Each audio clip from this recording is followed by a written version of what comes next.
And I heard him. I was sitting in the first row because I was a patron of this arts organization. I didn't know who he was. I'd never heard Hindustani music. I'd been in Brazilian, Karnataka, all of that, but never much with Hindustani. I sat in the first row, and then he started singing. And then for the next 4 hours or 3 hours that he sang, I must have cried through the entire concert of his because it was so beautiful, so magical. And in my mind, I said to myself, I want to learn from him. And, like this, but of course, most of these people take students when you're 5 and they live with them and they travel with them and do all of this. But the universe has a way of working. And I've got to tell you a very wonderful story about Pandit Jasraj, who I wanted to learn from, but I didn't know him. And I went to a concert of his after that again. Somebody calls me up. This is a week or two after I'd had this incredible experience, and I'm telling God or the divine, I want to learn music this way. I want to experience music where this combination of bhakti and notes come together. This is what's going through my head. I'm praying. I don't know quite how I'm doing it.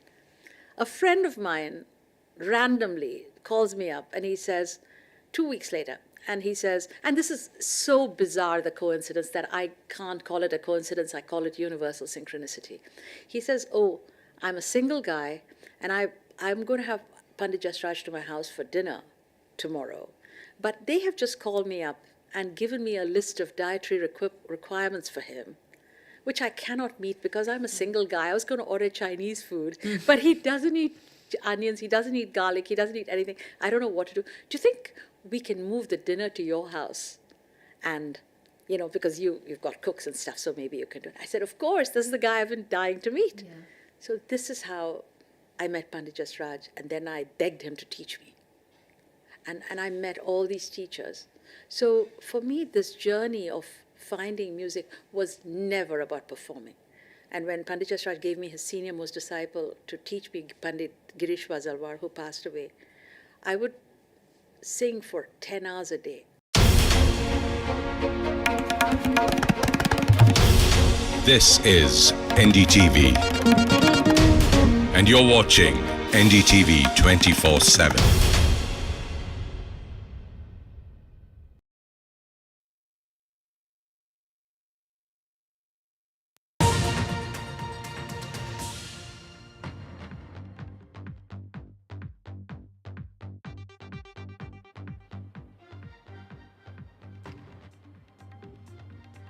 Well, polls are starting to close in Canada, where a snap election is being held to determine who will become the country's next Prime Minister. And it comes, as you know, just 6 weeks after Mark Carney was sworn in as Prime Minister, replacing his party colleague Justin Trudeau. The two clear frontrunners are the Liberal Party, led by Mark Carney, which has been in power for a decade, and the Conservative Party, led by Pierre Poilievre. Now, the first projection of the evening is out, but before that, let's take a quick look at the big headlines. First, polls close across Canada. The polls close in Newfoundland and Labrador provinces. Early results indicate that Liberals are gaining and leading the first seat as per the projections. Reports, meanwhile, state that the US President Donald Trump is to soften auto tariffs. In fact, reports further add that Trump is to relieve tariffs on foreign parts. This as the shadow of tariffs looms large over the polls in Canada. Meanwhile, as we keenly watch all the election results, Canada Election Authority website is currently down. The website issues a delay release of poll results.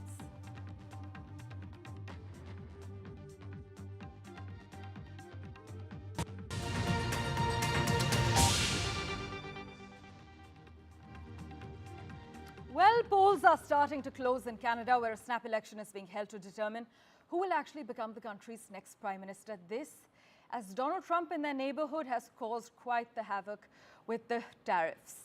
It also comes just weeks after Mark Carney was sworn in as Prime Minister, replacing his party colleague Justin Trudeau. And the two clear frontrunners, as I mentioned, are the Liberal Party and the Conservative Party, the Liberals being led by Mark Carney, which has been in power for a decade, and the Conservative Party, meanwhile, led by Pierre Poilievre. The first projection is out from Canada's public broadcaster CBC. It has gone to the Liberals. In fact, Philip Earle is projected to hold his riding in Labrador. Of course, there are still 342 seats left to tabulate, so stick with us as we keep a close eye on all the developments right here on NDTV. In fact, you know Canada's approach to Donald Trump to their south has been a mix of carrot, which is offering to negotiate a new trade deal, and stick, which is actually countering the tariffs.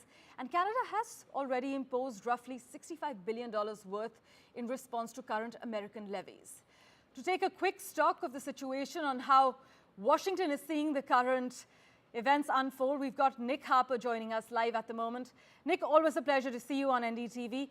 Now, from Washington's lens, is there worry that a divided Canada could weaken the North American alliance at a time of global instability?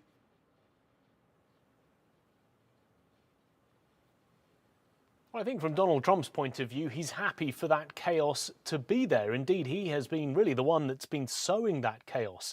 The Trump effect is very much at play in these Canadian elections. I think it's worth bearing in mind that Justin Trudeau, when he stepped down in January, was seen as a very unpopular leader. And after 10 years of leading the Liberals in Canada, the thinking was, and the polling suggested, that there was no way the Liberal Party could return to power. Of course, we've seen a complete 180 over the course of the last 3 months, largely because of Donald Trump and his trade policies. Mark Carney, trailing badly by double digits to the Conservative Party, has turned that around, and going into Election Day was up by about 3 percentage points. Donald Trump's tariffs have certainly caused lots of division within Canada, and I think that's why we've seen both parties really trying to unite Canadians, saying that Donald Trump is there trying to divide the nation, with talk of Canada becoming America's 51st state. We even heard from Mark Carney over the weekend, in the last day or so,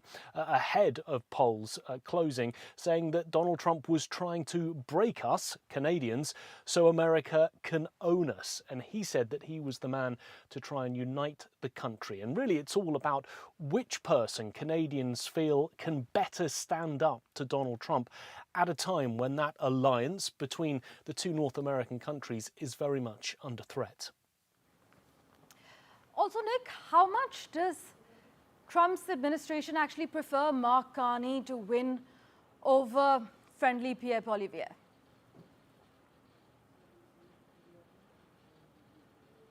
Well, I think in some respects they would have preferred Pierre Poilievre to be doing much better in the polls ahead of Election Day. He holds similar values to the Republican Party here in the US. The Conservative Party in Canada have that more right-minded thinking, as opposed to the Liberal, more left-leaning party of Mark Carney. And therefore there would have been, I guess, some similarity between those two parties, between the Conservatives in Canada and the Republicans here in the United States. And in some respects, I suppose Donald Trump would be more worried about Mark Carney being the man in charge of the country after this election, as he is the one that has been much more of the firebrand politician over the last few weeks, being much stronger in his language about trying to stand up to the United States, really trying to push back with reciprocal tariffs being put in place by Canada on the United States as a result of Donald Trump's initial trade policies. So I think if Mark Carney continues to lead the country, if he wins this election, giving the Liberals another stint in power, that would be of more concern to Donald Trump as opposed to the Conservatives winning this evening. Well, Nick, do stay on with us as we quickly get in an update from Canada at the moment. Michael's joining us live as well. Michael, tell us what's happening at the moment. We believe that you have some latest updates for us straight from Canada. Yes, we do. Well, the East Coast has started to close, so the Conservatives have 11 seats and the Liberals have 21. I would concur with a lot that Nick had to say. I will say that I think Mark Carney ran a campaign that was based on fear of Donald Trump. What Pierre Poilievre ran a campaign on was that we need to stop the bleeding. 3 terms is more than enough. The deficit of $2.3 trillion is more than enough. It's time for change. And I would also add that I think the way that Pierre Poilievre would deal with Donald Trump and the tariffs is that 0 is 0. You have 0% of tariffs on Canada and 0% on the United States, and we would be one of the largest and most powerful trading blocs in the world, where I would say that Carney wants to be more antagonistic. So it'll be very interesting to see, as Nick pointed out, The 20-point differentiation that initially was how the election was set up with Poilievre in the lead, then Trudeau went out of the way, Carney came in, and then it was all about Trump, Trump, Trump. So I think Trump derangement syndrome had an effect, but we'll see if, just like the first term with Donald Trump, where Hillary had the hats printed, the fireworks were ready to go, and she lost the election. And people said, oh my goodness, this could be the same turnout. I'm hoping that that will be the result for Canada tonight. Right, Michael. Also, would you say that Mark Carney successfully reframed this election as a referendum on resisting Trump, or is this a narrative only echoing among the elites in Canada? Yes, I think it is among the elites in Canada. Canada has a problem, and we have a $2.3 trillion deficit. We're operating on $46 billion a year that we are over budget, and nobody's addressing that. We had a problem with immigration, with student immigration. There's certain areas that have to be honored and respected. And what Pierre Poilievre is bringing back is some semblance of order. Canada, for instance, under the Trudeau regime, put so much money to foreign aid and to things that were more DEI, diversity, equity, and inclusion, to certain things which seem to be more political than having any aid. And Canadians are looking at that amount of money and saying it's time to bring that money home. We have homeless people on the streets. We have students who are graduating, foreign students that are graduating that need help. And the Canadian taxpayer is overburdened. Things are too expensive. Vegetables, everything is expensive. And I think what Poilievre wants to bring is some semblance of respect for a budget and bring the country back again. Unfortunately, Carney, from my perspective, is all about spend. It's all about if you're in deficit, you spend more because you're going to get out of deficit. I don't know what kitchen table he works at. But if I'm over budget at the end of the month, I've got to cut something, not just add more deficit. And again, without being repetitive, I hope the Canadian people can see some clarity of fiscal responsibility. And after 3 terms since 2015 with Justin Trudeau, it's time for a change. Right. In fact, Nick, I want to bring you in on this. Michael mentioned immigration. It has emerged as one of the key issues. Nick, is the Indian American community in Washington and in the US also watching Canada's election closely, given the shared concerns over immigration and sovereignty?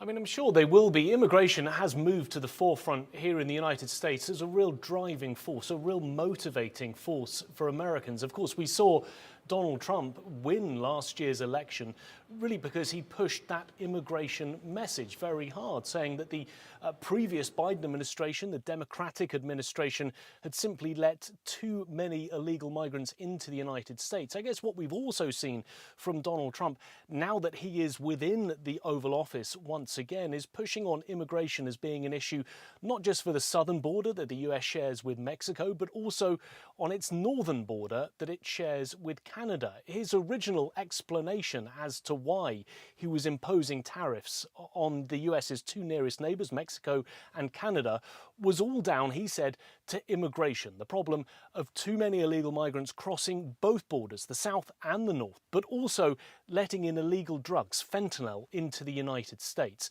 And he tried to work with both governments to try and put into place measures that would create tougher border restrictions. We saw both the Mexican and the Canadian government respond in kind with that, partly because they wanted to try and offset those tariffs that they were suddenly hit with, to do something that could be seen as a deal from Donald Trump's point of view. The Indian American community, it is a big issue for them. It is one that they closely followed during last year's US election, and undoubtedly they will be watching all of this unfold. They'll have been watching over the border to see how immigration has been playing out on voters' minds and in the polling ahead of Election Day itself.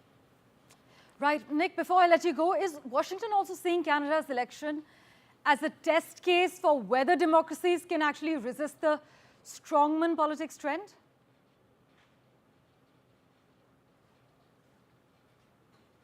Well, potentially, yes. I mean, Donald Trump has radicalized the way that he has done business with other countries in the last almost 100 days since he's been in office. He has disrupted not just domestic politics here in the US, but globally, the way that alliances have been forged, and really rattled some of America's closest allies and, of course, neighbours. He has disrupted the election process in another country, in Canada, just by putting in practices and policies that were not expected. The fact that it has so completely turned around the Canadian election in such a short space of time, I think is testament to Donald Trump's power as a disruptor. Whether that's good or for bad, of course, depends on which side of the political aisle you are on here in the United States. But Republicans have been cheering what they've seen from Donald Trump during these last 100 days. And they feel by putting in trade policies, by putting in tariffs against other countries, it is Donald Trump's way of rebalancing that unfair playing field as they see it. The fact that there are trade deficits with other countries. I think it'll be very interesting to see how these election results play out in Canada, really to give us some sense of whether Donald Trump's power and influence transcends borders, transcends the United States, and whether ultimately he's able to put a very firm stamp on the Canadian election. As always, Nick, thanks so much for joining us with the latest. Also joining us, I'm told, Vikram Chaudhary, live from Brampton at the moment. Vikram, thanks so much for your time.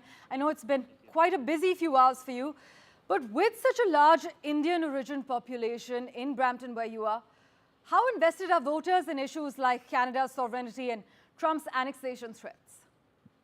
Absolutely. If you talk about December 2024, the issues were different. It was more of economy, more of unemployment, immigration. But all of a sudden, when Donald Trump came to power and his tariff threats, that's when the entire country united. And as Nick was pointing it out, it was more than anything else. I think Donald Trump had made it very clear that he doesn't have any love lost for Trudeau. And Mark Carney was seen very close to Trudeau's ideology. And then when Mark Carney became the Prime Minister, his retaliatory tariffs, people thought that perhaps he's the tough guy who can take Trump straight on. So here, Carney's experience as the governor of Bank of Canada and the Bank of England's governor, and when the economic meltdown of 2008, Carney was very well there and he saw it well.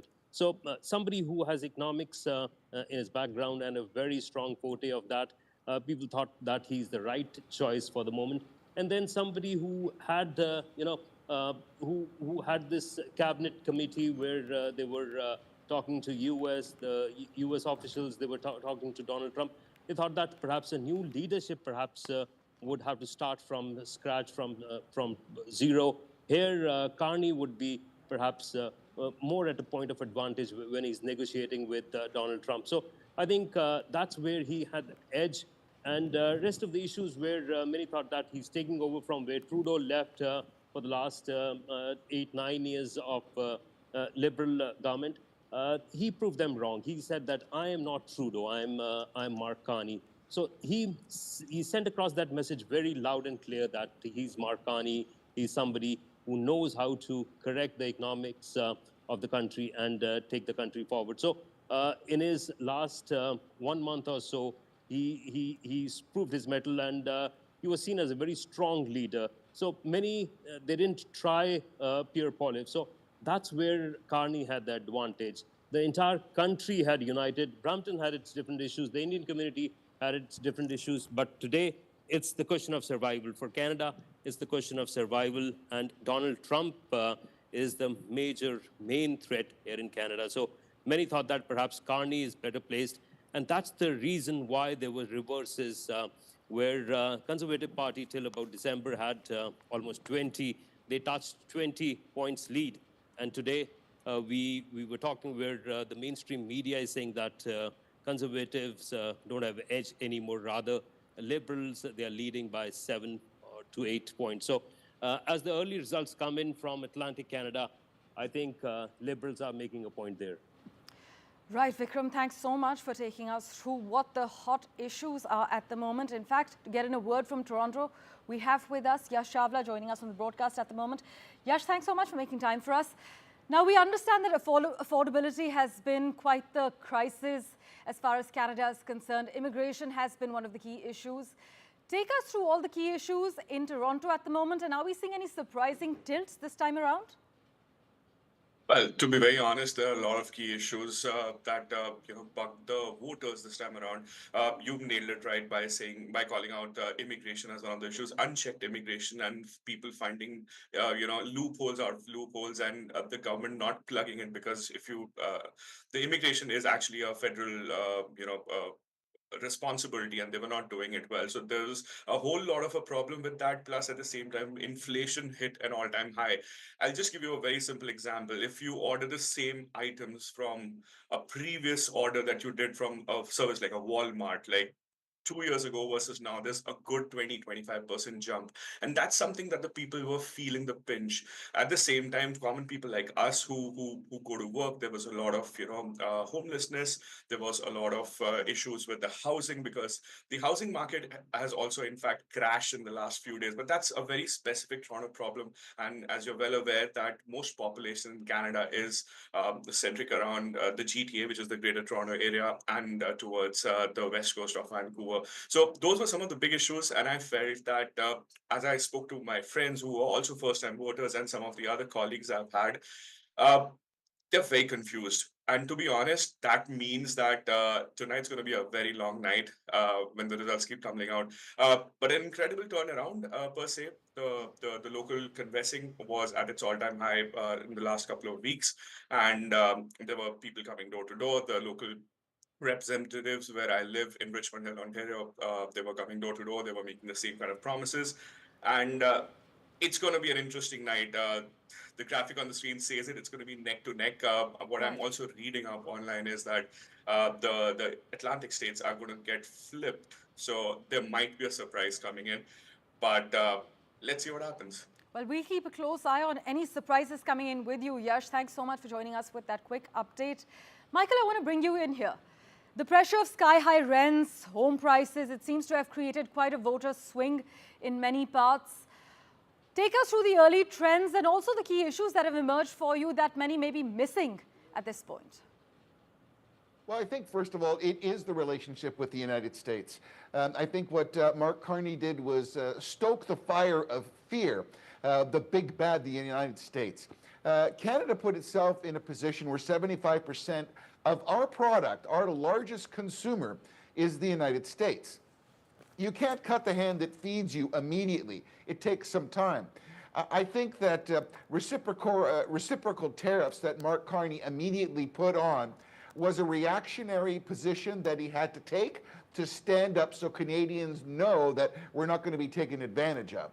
But the reality is that North America, as a trading group, as a production group, Canada and the United States would be much, much stronger and would be a much more viable economy together against the world, if you wish, if there were zero tariffs back and forth. I think one of the things that Poilievre said at the very beginning, which was very emblematic of our Ontario Premier, Doug Ford, is that zero tariffs, zero on you, zero on us. The integration of the auto industry and the manufacturing in Ontario and the United States, it can affect almost 120,000 jobs in the United States and approximately 160,000 jobs in Canada. I mean, the mayor of Brampton, Patrick Brown, knows very well the Chrysler plant in Brampton and those people who depend on that plant. So I think that's first and foremost. Secondarily, Canada also has to understand that China now has said to the United States that they're going to eliminate their precious metals. The United States needs precious metals, not only for their military, but for their manufacturing. China had said that they are going to stop with the magnets. So there are many pieces that go into this puzzle, but I'm still hoping that the Conservatives are going to pull it out. Well, let's wait and watch. We're keeping a close eye on all the latest developments straight out of Canada. Thank you so much, gentlemen, for making time for us. Slipping into a quick commercial break. Back in a moment with much more. Do stay tuned.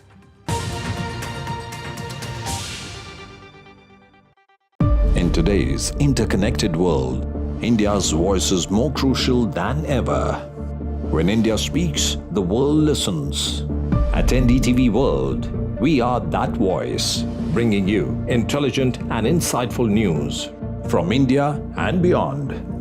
From geopolitics and diplomacy to economic shifts, migrations, tech disruptions, and the stories of our diaspora.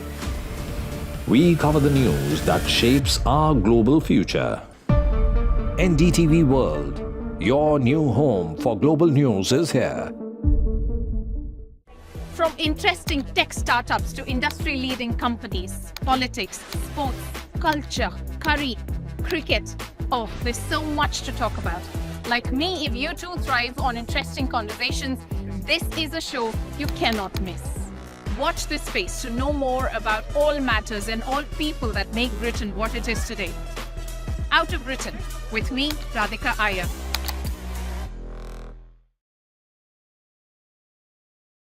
In today's interconnected world, India's voice is more crucial than ever. When India speaks, the world listens.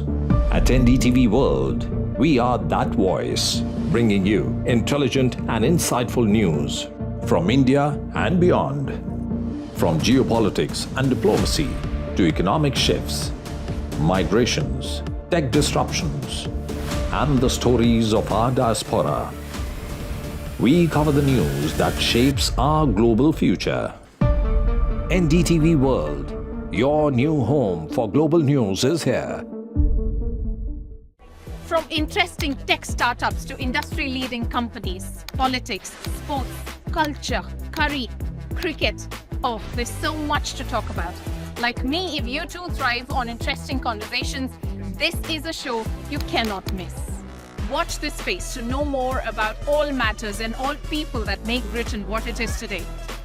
Out of Britain, with me, Radhika Iyer.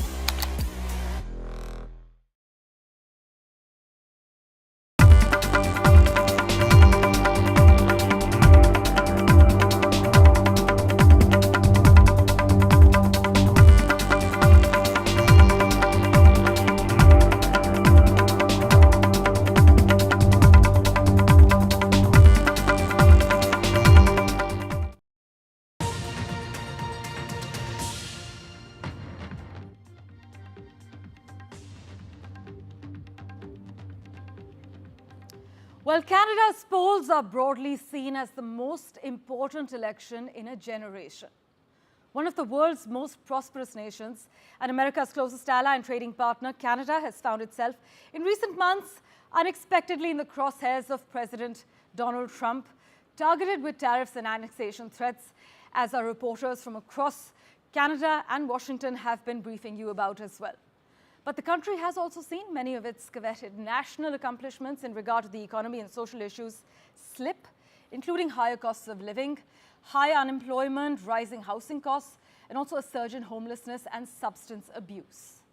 Many of these problems, not just in Canada but in other advanced economies, were actually exacerbated by the pandemic. But many Canadians blame a decade of Liberal Party rule under former Prime Minister Justin Trudeau for the country's woes.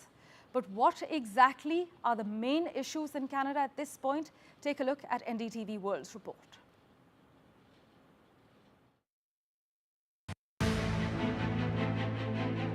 As Canadians head to polls, the major parties have made their final push to address some key issues.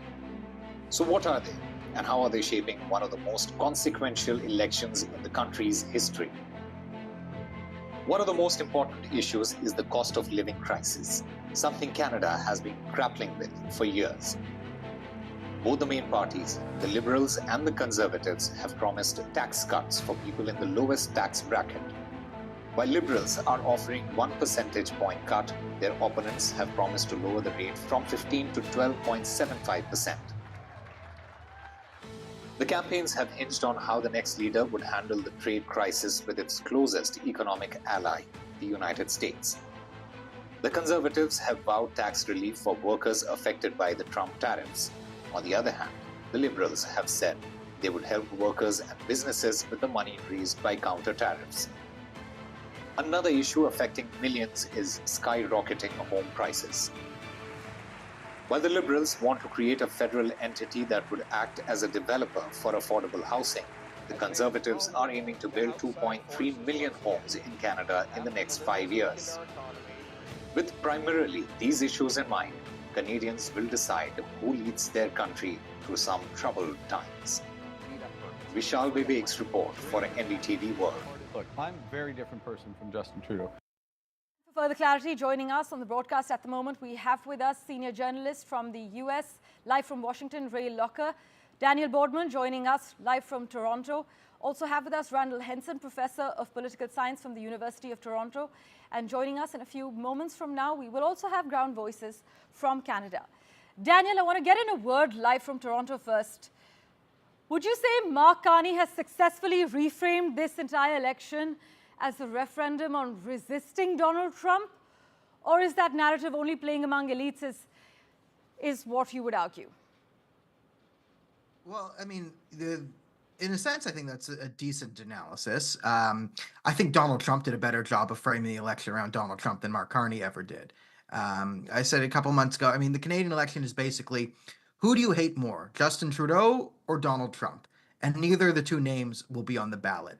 So Trudeau's exit definitely did play well for the Liberals. There was definitely some Trudeau fatigue. Everyone was ready to get rid of him. The distaste towards Justin Trudeau over the last 10 years had sort of hit boiling point, reached a maximum. He had alienated nearly every single group that wasn't part of like his inner circle, diehard supporters. So the swap to Mark Carney worked very well for the Liberals. And Mark Carney is a very good veneer as this sort of global technocrat.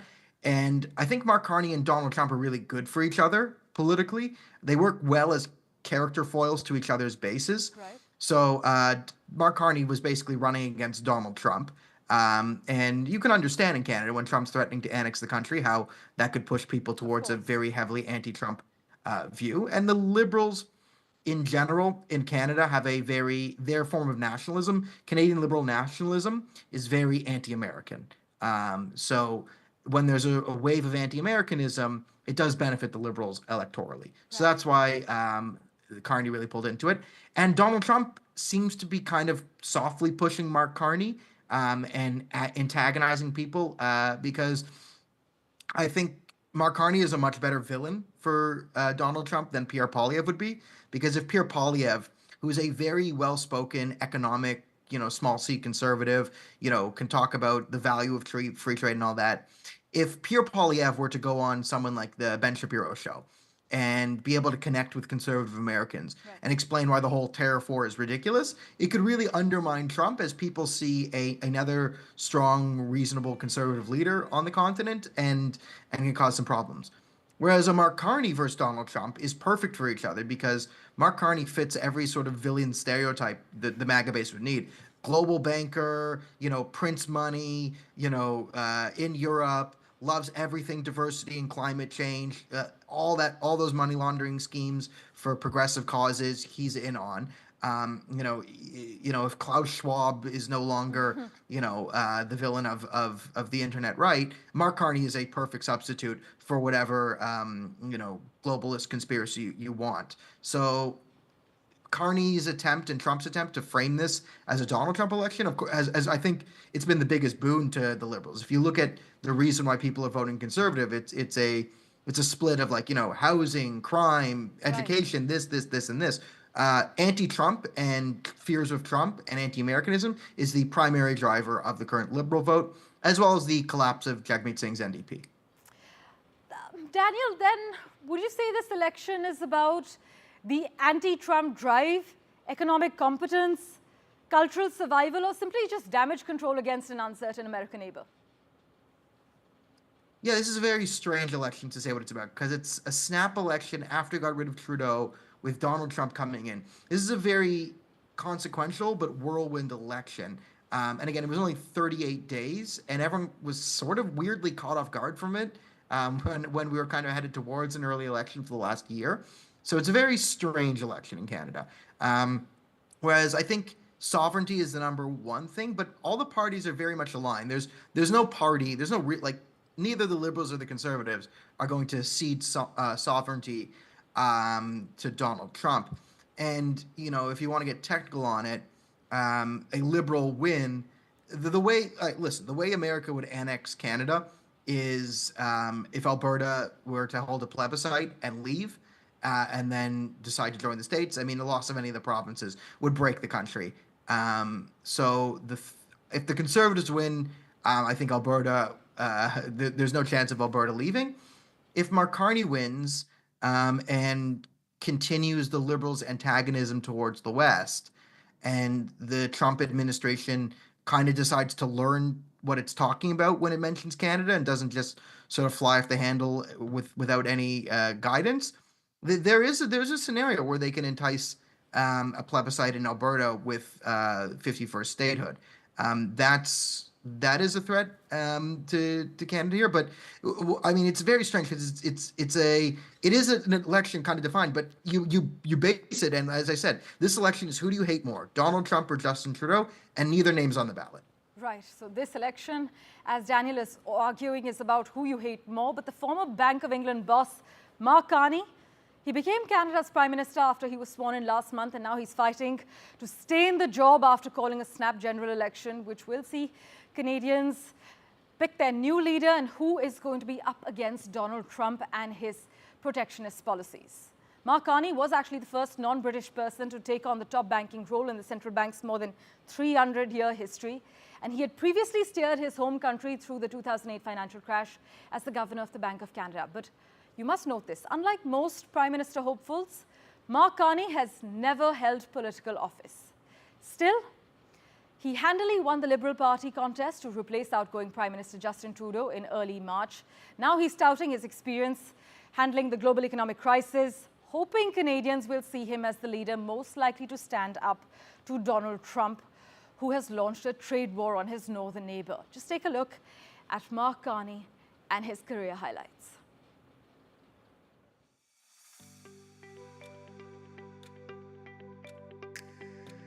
Once better known in financial circles than political ones, Mark Carney is now at the centre of Canada's political future, leading the Liberal Party to become Canada's 25th Prime Minister. Carney took the baton from Justin Trudeau at a moment of political uncertainty and global tension.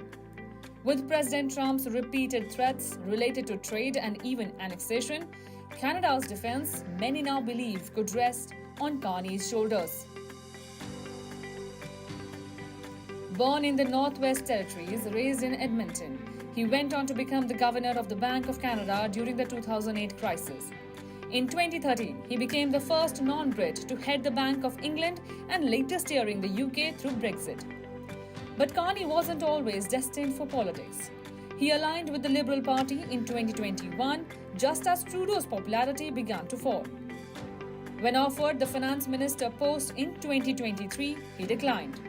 This move triggered internal crisis, and within months, Trudeau stepped aside.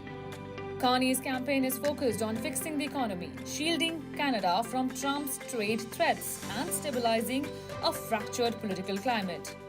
When Trump hinted at annexing Canada, Carney's viral comeback, "We find you attractive, but we are not moving in with you," struck a chord. His international credentials give him credibility in navigating economic turbulence. But critics argue he spent more time leading foreign institutions than serving Canada. As Canada decides, whoever is the Prime Minister next will have to deal with the volatile US President, among other challenges. With Ridhima Kedia, NDTV World. Right, for further clarity, we also have with us, live from Toronto at the moment, Professor Hansen, who's a professor of political science at the University of Toronto. Thank you so much, sir, for making time for us. Is this election another example of how democracy is actually being forced into choices between competence and populism? What would you argue? Well, that's an interesting framing of it. I mean, many of the points have already been covered. Mark Carney is quite simply the luckiest man on the planet. Arguably, again, he was actually well, his quite stars lucky are aligned, that's for sure. Say that again? His stars are definitely aligned. Oh, yes, unquestionably. In the absence of Trump's interventions, Pierre Poilievre would be enjoying a majority by tomorrow morning. So that's the main story. But what we should also add is that the Conservatives have run a terrible campaign. they ran a campaign against someone who is no longer on the ballot, which is to say, Justin Trudeau. So the language of an attack on woke, we'll have a warrior culture, not a woke culture. This never played terribly well in Canada. It plays incredibly badly when you have Trump in the White House. And I'm not close enough to the Conservative Party to offer any insight on this, but I'm staggered that there wasn't a second envelope that said, if Trudeau is not leading the Liberal Party, and if Trump wins, this is what we're going to do. They were running a campaign which is about a year old. Professor Hanson, are we then seeing the erosion of the traditional left versus right divide replaced by a newer stability versus disruption model of voting behavior in Canada specifically? Well, it's complex. I mean, in some ways, we're seeing a reinforcing of the left-right divide, and that 80% of the vote looks like it's going to go to the Liberals or the Conservatives, which hasn't happened since Diefenbaker in 1958. But I understand the burden of your question. The Liberals are doing so well because there's a perception of an existential threat. We will have to see how things develop over the 2 years to see if we're watching a kind of reconfiguration of the cleavages in this country. So far, not. It looks more like the last British election, where the Labour and Conservatives sucked up most of the vote with reform sneaking in, than it does what we've seen in France or Germany or indeed the United States, where the populists have overtaken the Republican Party. Michael, I want to bring you in here. Would you then argue this election is about economic competence or a complete anti-Trump drive, a hate campaign against Justin Trudeau, cultural survival, or simply damage control against an uncertain American neighbor? I think the word damage control comes to light. First of all, it was the ill management of the Canadian economy, the irresponsibility of allowing debt, and the inclusion of certain liberal doctrines that were distasteful to many Canadians, particularly west of Ontario. I will say that Pierre Poilievre was elected by people, whereas Mark Carney was never elected. That's why Mark Carney could not have opened Parliament. He would not have been able to speak on the floor of the House of Commons as the Prime Minister, as he was anointed because he was given the Liberal leadership, because he did not hold a seat. So he was forced to call an election. Let's first start with that. His economic record with multiple prime ministers and European leaders, to some people, suggests that he is an elitist. He does not understand what a dozen eggs cost and how the cost of filling your tank with gas has increased to such an extent. Pierre Poilievre tried to reach those type of people and to make himself more available to the country. I also agree with one of your panel members that I think Pierre Poilievre could have ran a better campaign. At the outset, it was axe the tax. Well, what was the first thing Carney did when he got in? Stop the carbon tax. Now, that doesn't mean that he's not going to reinstitute it when he gets in, if he becomes the Prime Minister. But that whole leg about axe the tax, the carbon tax, okay, he just quit the tax. Now what are you going to talk about? So I think Carney's motion to get rid of the tax wasn't properly followed up by Poilievre. And one final point. As with America and with many other European countries, people are now in silos. People are now being very distinct, either left or right, red or blue. The separation, there is very little middle ground or gray ground. And I think that's what we have to start to build. I mean, the Republicans are having a problem with the Democrats. Neither one of them are going to sit and listen to each other. So that polarization, that tribalism exists. And I think we have that in Canada as well, because everything west of Ontario is basically conservative. And you know what they say, Ontario determines an election and Quebec determines if it's going to be a minority or a majority. Well, that's key there. Thanks so much, Michael. We'll be keeping a close eye on that. Ray, I want to bring you in. Ray's joining us live from Washington at the moment for the Vantage Point from the US. Ray, given Trump's tariffs and annexation threats, is Washington quietly rooting for stability over ideological kinship? I'm not sure what the Trump administration is rooting for, but I think most people I know are rooting for a little more stability. It's almost like Mark Carney is paying Donald Trump to run his campaign, to be his foil. I mean, the other panelists have said Trudeau was going down the tubes fast. He quit. He had no other choice. Carney steps in, and then Trump is like throwing him a lifeline. And when Canadians look at what's happening in the United States, Trump is not popular anymore. He never was really popular, but now he's underwater on most of his major issues. Our economy is all over the place. Nobody knows what's going to happen. He changes his mind all the time. And if you're in Canada and you're voting and you're like, this guy wants to annex us, people say they don't, Mark Carney says he doesn't want to do that. I'm going to vote for that guy, regardless of what other problems I perceive out there.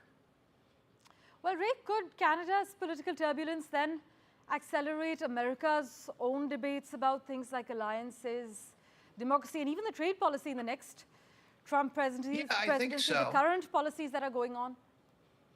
Yeah, I think so. I mean, because the countries are so closely linked and Trump keeps sticking his hands into Canadian politics.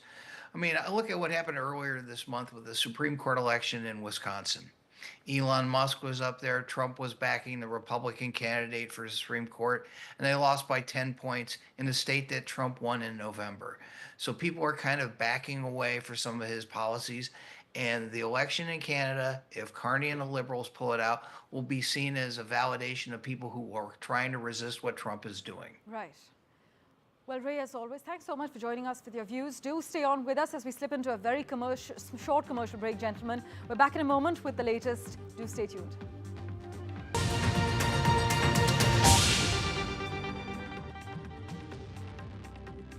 In today's interconnected world, India's voice is more crucial than ever. When India speaks, the world listens. At NDTV World, we are that voice, bringing you intelligent and insightful news from India and beyond. From geopolitics and diplomacy to economic shifts, migrations, tech disruptions, and the stories of our diaspora. We cover the news that shapes our global future. NDTV World, your new home for global news, is here. From interesting tech startups to industry-leading companies, politics, sports, culture, curry, cricket. Oh, there's so much to talk about. Like me, if you too thrive on interesting conversations, this is a show you cannot miss. Watch this space to know more about all matters and all people that make Britain what it is today. Out of Britain, with me, Radhika Iyer.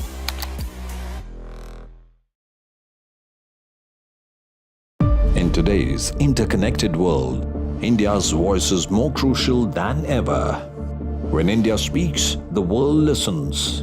At NDTV World, we are that voice, bringing you intelligent and insightful news from India and beyond. From geopolitics and diplomacy to economic shifts, migrations, tech disruptions, and the stories of our diaspora. We cover the news that shapes our global future. NDTV World, your new home for global news, is here. From interesting tech startups to industry-leading companies, politics, sports, culture, curry, cricket. Oh, there's so much to talk about. Like me, if you too thrive on interesting conversations, this is a show you cannot miss. Watch this space to know more about all matters and all people that make Britain what it is today. Out of Britain, with me, Radhika Iyer.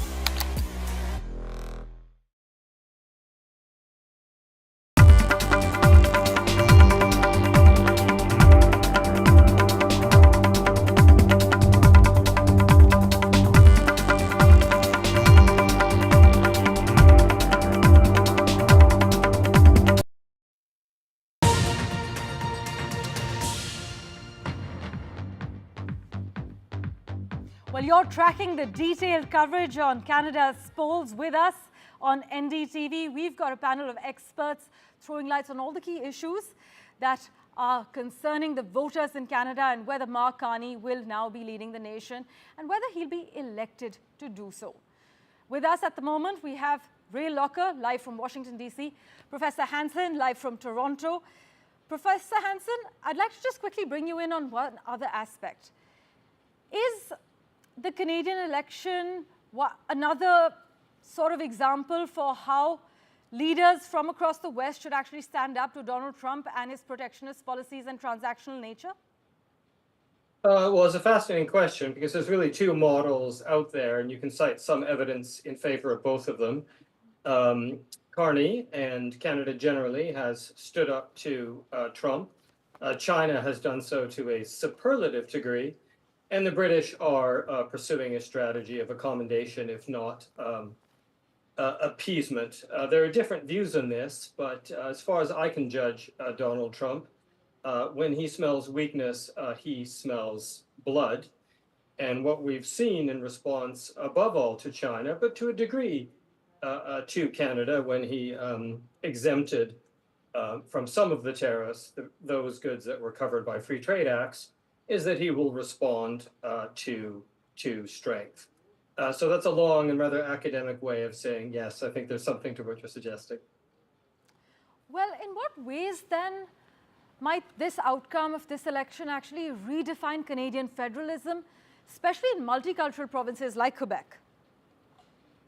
Well, what I hope it will do in terms of redefining Canadian federalism is finally force us to get rid of these absurd and ludicrous provincial barriers between the country. Right. We have suffered for decades from a low productivity problem, which frankly the Justin Trudeau Liberals completely ignored. It's why our GDP per capita is declining. One of the easiest ways and cheaper than building infrastructure is to remove those barriers. So point one, I hope that's how federalism will change. But I think some of our biggest changes will be in foreign policy, and I could say something about those, but perhaps you want to stick with federalism for the moment. Right. Ray, meanwhile, if Pierre Poilievre wins, do you foresee a serious disruption in the Canadian-US relationship on aspects of trade, climate, or defense? If he wins? Yes. Is that your question? You know, I think there'll be some kind of adjustment. Things will be somewhat different, but I don't think he's going to roll over and do what Trump wants either. I mean, I think that would be political suicide for any Canadian politician. He might be a little more accommodationist. I think, you know, before Trump started with all the tariffs, he was seen as kind of a Canadian Trumpy figure, if not quite as extreme or mercurial. So I think it would be somewhat of a change, but I don't think he would be like, oh, I think these tariffs are great. Let's keep doing it. Right. Michael, meanwhile, given Donald Trump's tariffs and annexation threats, do you believe that Washington is quietly rooting for stability over ideological kinship? With all due respect to the President of the United States, Donald Trump is a bully. You talk about annexing Canada, you talk about Canada being the 51st state, you talk about Governor Trudeau. All those are little jabs to see how far you can go. I think Canada respected Mark Carney standing up and saying we will not address that. I was in Charlevoix, Quebec for the G7 ministers meeting there, where their finance ministers were there. And the thing that came across when I was speaking to many international global representatives was the shock of Donald Trump even saying the fact that he was going to annex Canada. I think once Canada finds a prime minister that will be elected at the end of this evening, that person should go down to Mar-a-Lago and have a tete-a-tete and work this out immediately, because it's harming people on both sides of the border. And I think Donald Trump respects someone who stands up to him. And I think he did respect Mark Carney. I was disappointed that Pierre Poilievre did not take an airplane flight down to Mar-a-Lago on his own initiative, and at least have a chat. But I think Donald Trump respects strength, and he knows very well that Canada has some strings that they could pull to make life in America a little more difficult than it already is. I agree with my colleague on the panel. I mean, currently he's underwater in popularity, but like every politician, you do all the cutting and the hurting and the inoculation of the patient at the very beginning. So as your term goes on, things get better. So I think things will get better. And I think once we resolve who's going to lead this country, it's also going to put us in a better negotiating state. Right. Professor Hanson, meanwhile, I want to touch upon a separate aspect we haven't spoken about yet. How much does Canada's parliamentary system insulate it or expose it to the global wave of strongman politics? The global wave of? A global wave of strongman politics. Oh, right. Well, yes, I mean, I'm slightly more optimistic on this point than my colleagues. The country is more divided than it should be. There is bitterness in Western Canada, where I come from, although that's nothing new. It was far worse during the years of the National Energy Program. But we are not in a situation that France is in, where election after election after election, the neo-fascists are coming close to the presidency. We're not in the situation of Germany, where 24% want to vote for a country that will take Germany out of the European Union. And we're not in a situation in which the leader of this country is hell-bent on dismantling democracy and starting conflicts with all its allies. Neither candidate is actually a strong man, frankly. And so I don't think we are in that space. And to some degree, the disaster that is the Trump presidency will inoculate us against that. But I think there are cultural breaks on that in this country anyway. Right. Michael, meanwhile, I know that the Conservatives have rallied against the cost of living crisis. Justin Trudeau's name has been propped up as far as how Canada has been shambles, has been related to his reign. But do the Conservatives have specific policies to solve the cost of living crisis in Canada? Or is their solution more, we're not the Liberals? Well, I think Mark Carney was late in publishing his platform. I think when the housing topic came up, the Liberals started talking about cutting taxes and federal taxes. And Poilievre came up and said that he wanted to get rid of, I believe it was the HST. So they're all moving and trying to reduce taxes. Also, I would note that Carney axed the inheritance tax because he saw that as being a detrimental thing to his party. So between the Trudeau's carbon tax and the inheritance tax, those were two things that were very distasteful. Those were things that Poilievre and the Conservatives would never have instituted. I think one of the other points, too, is Poilievre's campaign has talked about cutting the cost of government, making things smarter and more efficient. Whereas I think some of the initiatives that Mark Carney was presenting was increasing the deficit and thinking, we come back to that kitchen table aspect, when at the end of the month you're short $1,000, you don't go another $1,000 in debt to be $2,000 in debt and think that it's going to solve your problem. So I think this is kind of like the inoculation syndrome that's happening, which is what America is going through now. Well, gentlemen, thank you so much for joining us with your views on NDTV. Canada's polls are broadly seen as the most important election in a generation. One of the world's most prosperous nations and America's closest ally and trading partner, Canada has found itself in recent months unexpectedly in the crosshairs of US President Donald Trump, targeted with tariffs and annexation threats. But the country, you must note, has also seen many of its national accomplishments in regard to the economy, social issues slip, including higher costs of living, as we've discussed, high unemployment, rising housing costs, as well as a surge in homelessness and substance abuse.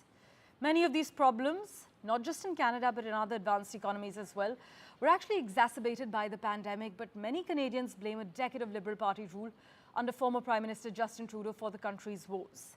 Now, will Canada turn the tide? Well, we'll be tracking all the latest key developments for you right here on NDTV. Slipping into a very quick break for now. Back in a moment. Do stay tuned.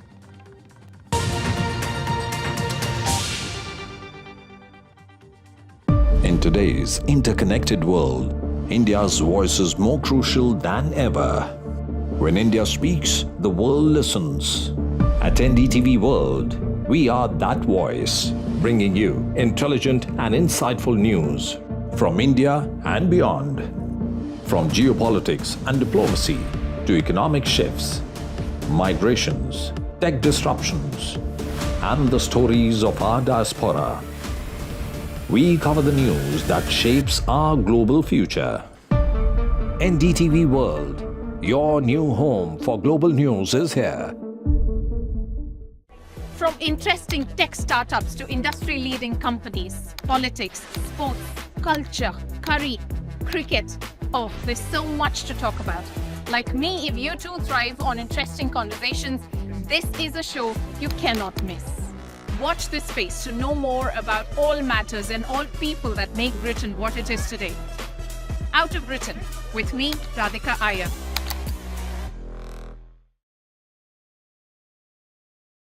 In today's interconnected world, India's voice is more crucial than ever. When India speaks, the world listens. At NDTV World, we are that voice, bringing you intelligent and insightful news from India and beyond. From geopolitics and diplomacy to economic shifts, migrations, tech disruptions, and the stories of our diaspora. We cover the news that shapes our global future. NDTV World, your new home for global news, is here.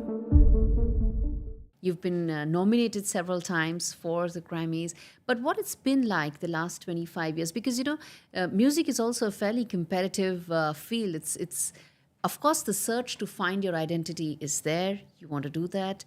You want to probably isolate yourself from the noise. But at the end of the day, the arts as a field is also a very competitive space, isn't it? I didn't go into music to become an artist. I'd never imagined I'd make an album. That wasn't why I went into music. I went to music to sing. You know what I would do when I started singing? I became a music beggar.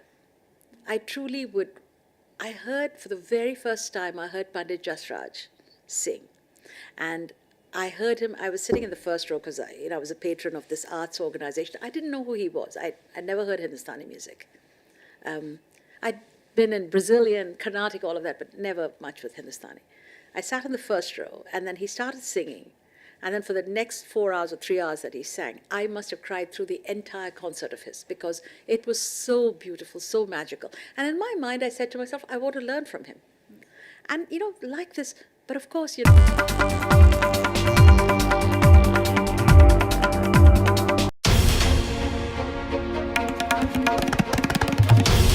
This is NDTV.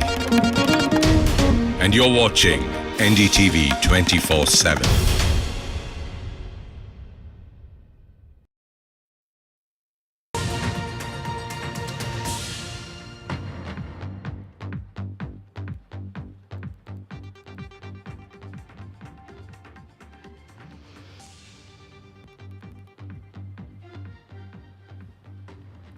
You are watching the continuous coverage on Battleground Canada on NDTV. I am Parmeshwar Bava. I must tell you that first results are being projected in Canada, where a snap election is being held to determine who will become the country's next Prime Minister. Polls, by the way, have closed in the Atlantic region. We get you all this and more. But first, let's take a quick look at the headlines we're tracking currently. First results are being projected in Canada. Mark Carney's Liberal Party gains the early lead. It's Mark Carney versus Pierre Poilievre in this showdown.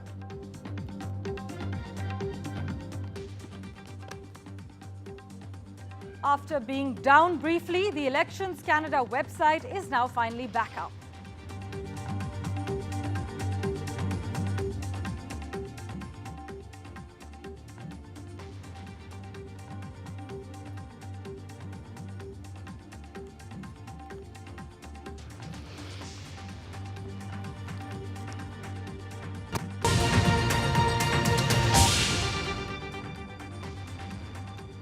First results are being projected in Canada, where a snap election is being held to determine who will become the country's next Prime Minister.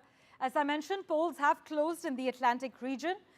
And like the UK, Canada has a first-past-the-post electoral system. This actually means that the candidate who gets the most votes in each electoral district or riding wins that seat and becomes an MP.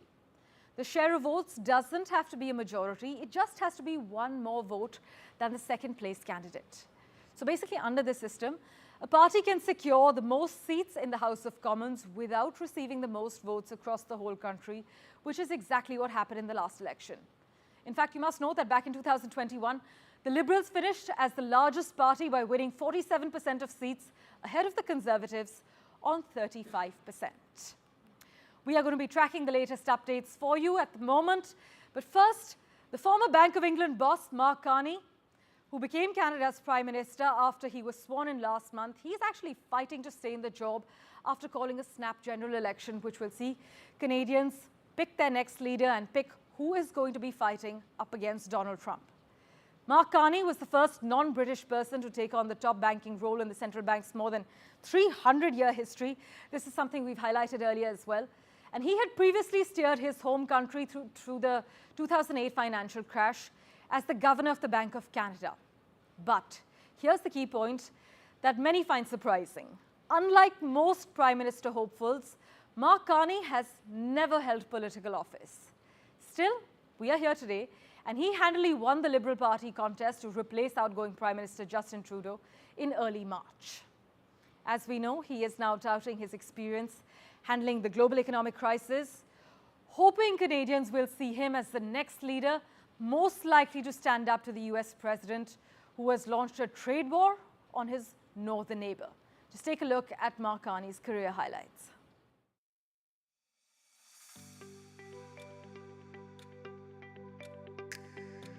Once better known in financial circles than political ones, Mark Carney is now at the centre of Canada's political future, leading the Liberal Party to become Canada's 25th Prime Minister. Carney took the baton from Justin Trudeau at a moment of political uncertainty and global tension.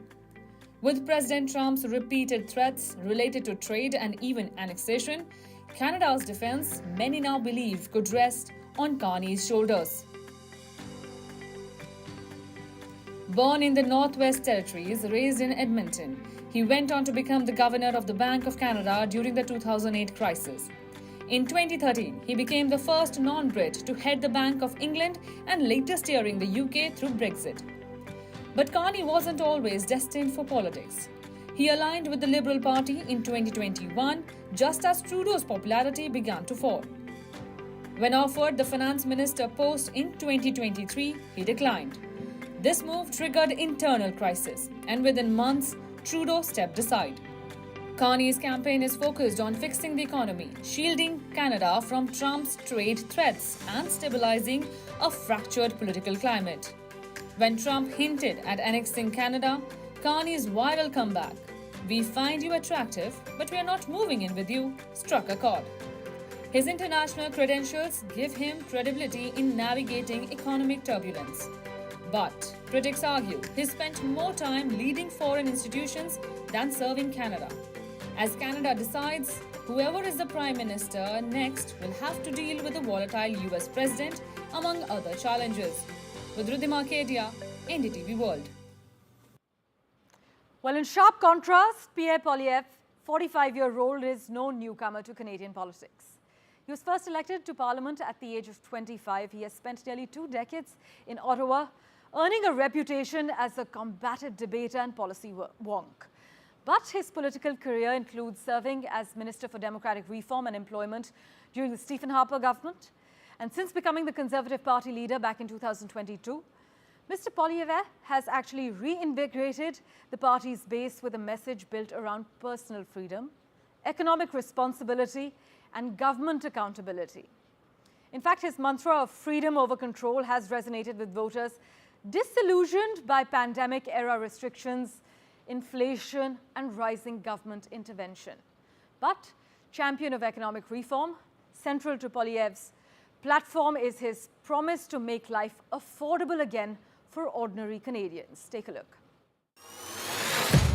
A country in crisis, a generation locked out of home ownership, a cost of living that spiraled out of control, and one man who promised a reset.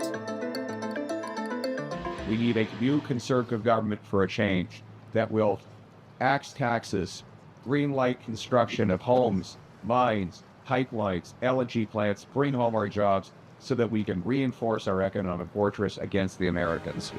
Pierre Poilievre, once the outsider, now at the heart of Canada's political reckoning. A populist firebrand who built his campaign on common sense and a sharp rejection of what he called Trudeau-era authoritarian socialism. Just a year before his election win, Poilievre was thrown out of Parliament for calling Justin Trudeau a wacko. He called it straight talk, critics called it divisive, dangerous even. On the campaign trail, he relentlessly targeted the Liberals, blaming them for what he sees as a weakened economy. Mr. Carney, you claim that you want our country to respond with strength, but after the last decade, half of which time you've been Justin Trudeau's economic advisor, our economy is weaker than ever before. Labeled Trump-light by critics, Poilievre has drawn comparisons to the US president. Comparisons he firmly rejects. When Donald Trump suggested Canada becomes the 51st state and imposed tariffs, Poilievre hit back. The message to President Trump should be to knock it off. Now is not a time for weakness. Now is not a time to continue on with the failures that got us into this place of dependency.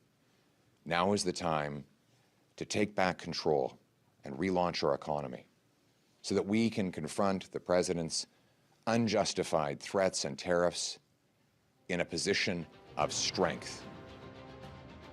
From backing the Freedom Convoy to pledging the biggest crackdown on crime in Canadian history, Poilievre has promised sweeping reforms. His vow to scrap Canada's carbon pricing framework has alarmed climate advocates.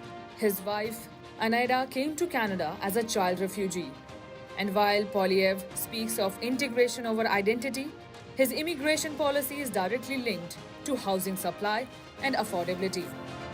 For his supporters, he is the antidote to liberal elitism. For his critics, a hardliner cloaked in pragmatism. As Canada decides, the world watches. With Ridhima Kedia, NDTV World.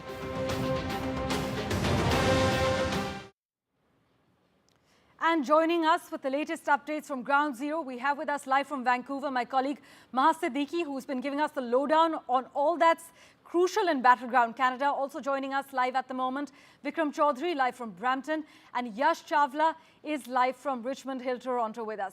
Maha, straight to you first from Vancouver. In Vancouver, where you've been reporting that affordability is the crisis, are voters willing to trust Mark Carney's economic expertise to fix the current cost of living crisis and housing, or Pierre Poilievre is the man that is going to be trusted with this big task? Well, let's just put it this way, that we will get to know in a few hours from now, Parmeshwar, where the voters have really placed their trust in. But British Columbia is an interesting case because the NDP that at the moment is looking in a very weak situation because the preliminary results are not showing them having opened their account at all right now. NDP does have a good base here in British Columbia. And it is believed that the NDP supporters who are this time looking at Liberals because of the kind of crisis that has emanated from the United States with regards to the trade war and the threat of annexation, it is leading the Liberals to become stronger over here. And Jagmeet Singh's own seat was apparently in peril because of this. So we'll get to know whether Jagmeet Singh himself has been able to retain his seat in a few hours from now. Voting continues in British Columbia, 7:30 p.m. In just about 20 minutes from now is when the polling will end finally in the West Coast, and then counting will start in the West Coast as well. In the East Coast, counting has already started, and that is why we are seeing the Liberals at the moment quite ahead in the counting, in the numbers, with 22 preliminary results in favor of the Liberals, with almost a 67% voter support there. The Conservatives are at 10 with 29% voter support, and Bloc Quebecer is at 2 seats. These are only preliminary results, but if they are giving us a sense of the trend, then the Liberals clearly, and Mark Carney therefore, are clearly in pole position. And the East Coast is also certainly more important in terms of who wins this battle, because around 200 seats are between Quebec and Ontario, 122 seats from Ontario and 78 seats from Quebec. And therefore, these provinces certainly become more important than, say, a province like British Columbia. Certainly, it is the third largest number of seats from British Columbia for Parliament, around 38. However, whoever wins the East Coast, really the Atlantic side, is the one who is in a powerful position to be able to go first past the post. And that is really what parties are aiming at the moment. 172 is the halfway mark. And it appears, if we go by the opinion polls and the projections, and at the moment, the preliminary results, that the Liberals and Mark Carney are in a fairly good position at the moment. Right, Mahab, in terms of the key issues, how much is immigration being discussed in Vancouver, especially the outer suburbs, where we're given to understand that many Indians have moved after being priced out? That's right. In some of these suburbs that we're talking about over here, Surrey, which is a city that is about a 50-minute to 1 hour drive from Vancouver, is where a large number of people of Indian origin reside, and largely the Sikh community. A large number of students also come to British Columbia for their education. And this is the province that has the second largest number of international students, and the largest number of international students over the past couple of years have been coming from India. So you can imagine the number of people of Indian origin in this area. Clearly, the housing crisis has been one that has hit these people hard. We have seen even the Canadians being hit by the housing crisis themselves. And therefore, that was one of the big issues that was prevalent till about 4 months ago. The housing crisis as well as inflation. Vancouver is one of the few cities that is extremely expensive to live in for the prices of commodities as well as the housing rentals. And therefore, this was a major issue for the people over here. However, 20th January changed it all. And the entire campaign pivoted then over who will respond better to Donald Trump. And that became the top of the mind issue for people in British Columbia as well. If you talk to voters, they are more concerned right now about who would be the best person to be able to negotiate with Donald Trump. And therefore, in that context, the perception is that Mark Carney would be a better choice to be able to take on US President Donald Trump, with him being a former banker, an economist who has interestingly been the advisor to Justin Trudeau, who hasn't been very popular in the past. However, his campaign, Mark Carney's campaign, has been able to very cleverly de-link themselves from Justin Trudeau and be able to establish him as a credible person, a credible choice, despite him not being from a political background. Right, Maha, do stay on with us as I get in a quick word from Ottawa at the moment. Joining us on the broadcast, Terry Miluski, who's the retired senior correspondent from CBC. Sir, as always, thank you so much for your time. What would you say is the single biggest issue driving voters to the polls across key battleground ridings today in Canada? Well, that's easy. I think it's the trade war launched by President Trump. No other issue has matched this. And that, of course, is the issue which has turned this into such an astonishing contest, a situation where if you'd asked me a couple of months ago about the elections, I would have said, well, the election's over. The Liberals are toast. They're finished. There's no question about it. Then the whole thing flipped because of Trump's attack on Canada. And it was an attack on Canada, a threat to the existence of Canada and to its sovereignty, not just a severely damaging attack on Canada's economy in the tariffs on lumber and steel and potash and everything. So that one factor galvanized the campaign in this way. Firstly, it caught the Conservative leader, Mr. Poilievre, in a mistake. He had endorsed the wrong brand. He had endorsed the Trump brand, decrying bureaucrats and woke ideology, right, He used to, for years, he's been posing behind a podium and speaking behind a podium which says Canada first, a direct steal, a deliberate steal from Trump's America first. Then it turned out that he was the great enemy of Canada. Too late for Poilievre to switch. So that was what turned the whole thing around. That's the dominant issue of the campaign from start to finish. Sir, would you argue that Mark Carney's technocratic appeal, meanwhile, has managed to actually cut through voter anger over affordability and housing? Well, Mark Carney has been quite canny, in my view, by his sort of underwhelming style of campaigning. He's a bit professorial and a bit stiff on the stand, in contrast to Poilievre, who's quite fiery and is very good with slogans, axe the tax, this kind of thing. And Carney doesn't have that kind of flash. He doesn't have that kind of political experience. But it does seem quite clear from the polling that Canadian voters saw him and thought there is one overriding issue. This is the guy we would rather send than Poilievre. We want to send Carney up to deal with Trump because he knows everyone. He knows the world economy. There isn't a finance minister on the planet that Mark Carney doesn't already know. Right. And we don't want to take a risk. We're not concerned even with secondary issues within Canada, the cost of living, groceries, gas, and so forth. I insisted that the principal issue was the one that turned those polling numbers around and wiped out at a stroke a 25-point lead for the Conservatives in a flash, in the space of less than a month. It was all gone, and now the Liberals are enjoying a very slim lead, and the results coming in early tonight suggest they're holding on to that lead, but we still have a way to go to see if they can not just win, but win a majority as well, which is what they're aiming for. So would you then say that ultimately this election is about choosing a leader, or would you argue that it's about choosing Canada's survival strategy in an unpredictable world? Well, in a way, it's a blend of the two, isn't it? They want somebody to lead that survival strategy, and they think they found him in Mark Carney.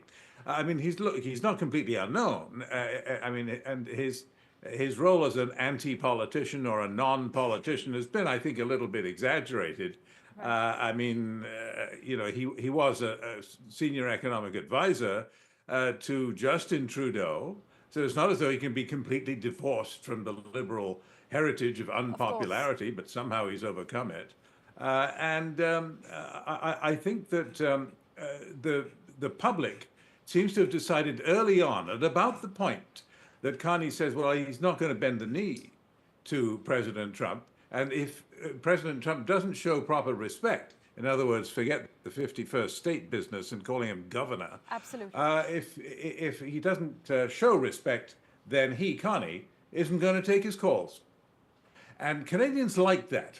And that was about when they decided, yeah, this is the man who's going to lead our strategy to fight back against Trump. They want to see Trump punched in the nose. And they seem to be on the point of delivering that punch. In fact, I really think that President Trump ought to send, or to receive, I should say, a thank you note from the Liberal Party of Canada for reviving their electoral prospects. Well, sir, always a pleasure to have you on our show and hear your views. Thank you so much for your time. Let's also get in a word from Brampton at the moment. Vikram Chaudhary is with us, waiting patiently. Vikram, is the fear then of economic instability under Trump pushing the Indo-Canadian community, which has a huge footprint in Brampton, towards the Liberals and Mark Carney? Yeah, but before that, I can tell you the polling has ended here in Brampton and in Ontario as well. So now the counting of votes has started. So Ontario gives the largest, sends the largest number of MPs to the House of Commons. But here the issues were not different. Of course, they were different till about December of 2024. Brampton had its own unique set of issues. Khalistan, of course, was one of those issues. Then ties with India was a major issue. Economic, economic condition and also housing and affordability had become a major issue in Brampton. Brampton one of the most expensive areas in GTA where you can buy and afford a house. But after Trump was sworn in, the entire country had a different issue. There, from all of a sudden, from issues, local issues, the issue was more of survival for the entire country. What people could make out, voters could make out, is that Trump would get Canada to a situation where Canada would kneel and say that we want to join US as the 51st state. So people thought that perhaps now the idea is of a strong leadership, who can give us a strong leadership and perhaps take us and take Donald Trump head on. And then they saw Mark Carney. He made it clear that he's not Trudeau, he's not Justin Trudeau, though he was his advisor, but he's the guy that Canada can rely on. So I think that was very important. And he wasn't a politician, so he made it very loud and clear.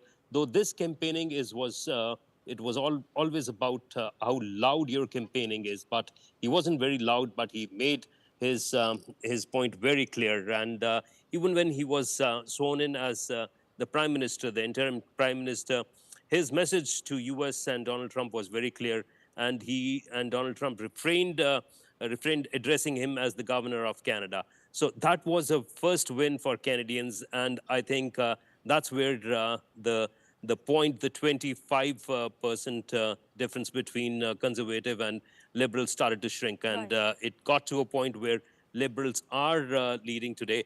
And now I can tell you for the next 1 hour, it's going to be very important how Toronto, how Ontario, how GTA shows up. And looks like if, first indications are that perhaps it's going to be a bit of liberals' edge here in GTA. GTA is very important. Of course, this is one of the most populated areas in Canada and gives and sends the largest number of MPs to the House of Commons. So which way GTA is going to go is very important.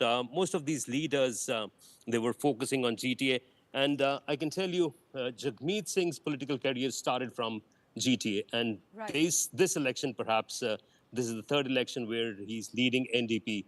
I think this would be a decisive election for him and NDP. So Jagmeet Singh's party could lose one of the opposition parties' status if they don't get to 12 seats. So this is going to be very important. And also, the local issues have taken a side seat. Now, the major issue is taking Donald Trump head on. Right, Vikram, as always, thanks so much for that crucial update. I must also inform our viewers that Jagmeet Singh's NDP gains a lead in 2 seats as we speak at the moment. With that, let's also go across to Richmond Hill and get you an update from Toronto with Yash. Yash, is there visible frustration among young first-time Canadian voters, Indian Canadian voters, about the government's handling of the inflation crisis, the housing crisis? Oh, well, absolutely. That is the only point that everyone's talking about. The high number of immigrants that are coming into this country. I say that with the confidence that I'm also a new immigrant to this country. And unchecked immigration is one of the big issues, yes, for sure. And at the same time, the rising costs that comes with it, because to have so many people in a country of finite size, which is ever growing, is a big issue as well. But at the same time, the housing crisis, which finally the bubble has burst in Ontario, at least in GTA, because at one point of time, small matchbox size homes were going for $1 million plus in downtown Toronto, and now suddenly there is a sharp decline of over 50% of sales, and realtors across in GTA are finding it really hard to sell those condos which were built initially. There are buildings which have more than 30% vacancy now when it comes to renting or purchasing. So those are some of the issues. And my friends who are first-time voters, when it comes to this election, they have the same problem. But, it reminds me of elections from India, to be honest. When it comes to having state elections, we vote for issues. We vote for candidates who promise certain things, but when it comes to voting for national issues, we vote for a leader. And that's exactly what I think everyone who has spoken before me has addressed, that at a time of crisis when Trump was trying to bully Canada into submission, it was a welcome move for the Liberals. And the exact period between January to now, late April, has been such an interesting case study, because if you notice that how the Conservatives were having such a big not even edge, they were hoping for a landslide victory if the elections were called in. They were threatening that they should be calling. Liberals should be calling elections, and then suddenly now, the balance has swung in favor of the Liberals. Yash, thanks so much. We'll, of course, revert to you for regular updates. I'm told we need to slip into a very quick commercial break for now, but we're back in a moment. You don't want to miss the latest updates we're tracking on NDTV.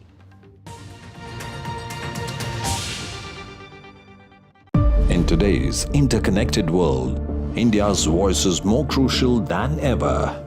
When India speaks, the world listens. At NDTV World, we are that voice, bringing you intelligent and insightful news from India and beyond. From geopolitics and diplomacy to economic shifts, migrations, tech disruptions, and the stories of our diaspora. We cover the news that shapes our global future. NDTV World, your new home for global news, is here. From interesting tech startups to industry-leading companies, politics, sports, culture, curry, cricket. Oh, there's so much to talk about. Like me, if you too thrive on interesting conversations, this is a show you cannot miss.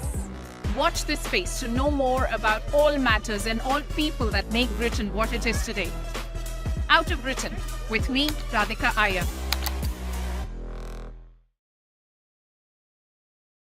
You've been nominated several times for the Grammys, but what it's been like the last 25 years, because music is also a fairly competitive field. It's of course the search to find your identity is there. You want to do that. You want to probably isolate yourself from the noise. But at the end of the day, the arts as a field is also a very competitive space, isn't it? I didn't go into music to become an artist. I never imagined I'd make an album. That wasn't why I went into music. I went to music to sing. You know what I would do when I started singing? I became a music beggar. I truly would. I heard for the very first time, I heard Pandit Jasraj sing. And I heard him, I was sitting in the... In today's interconnected world, India's voice is more crucial than ever. When India speaks, the world listens. At NDTV World, we are that voice, bringing you intelligent and insightful news from India and beyond. From geopolitics and diplomacy to economic shifts, migrations, tech disruptions, and the stories of our diaspora. We cover the news that shapes our global future. NDTV World, your new home for global news, is here.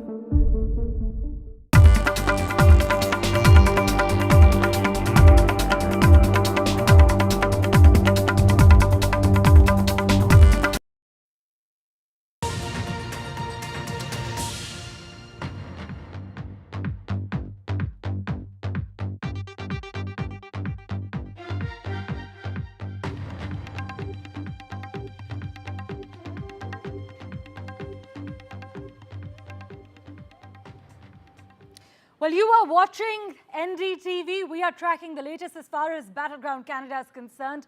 I'm Parmeshwar Bava. All the extensive updates are right here on the NDTV network. Let's begin with the top headlines we're tracking currently.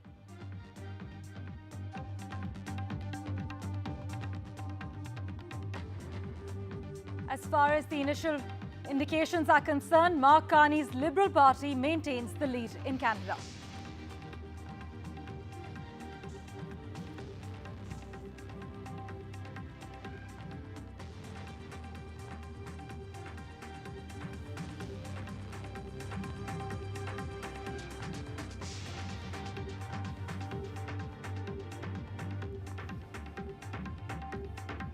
While polls have already closed in the Atlantic region, they are set to close across Canada in a short while.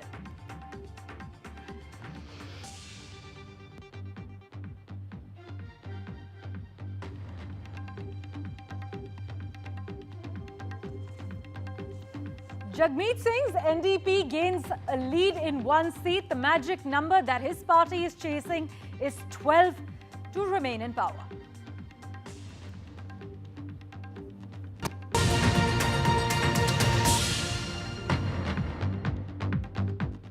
Well, first results are being projected in Canada, where a snap election is being held to determine who will become the country's next Prime Minister.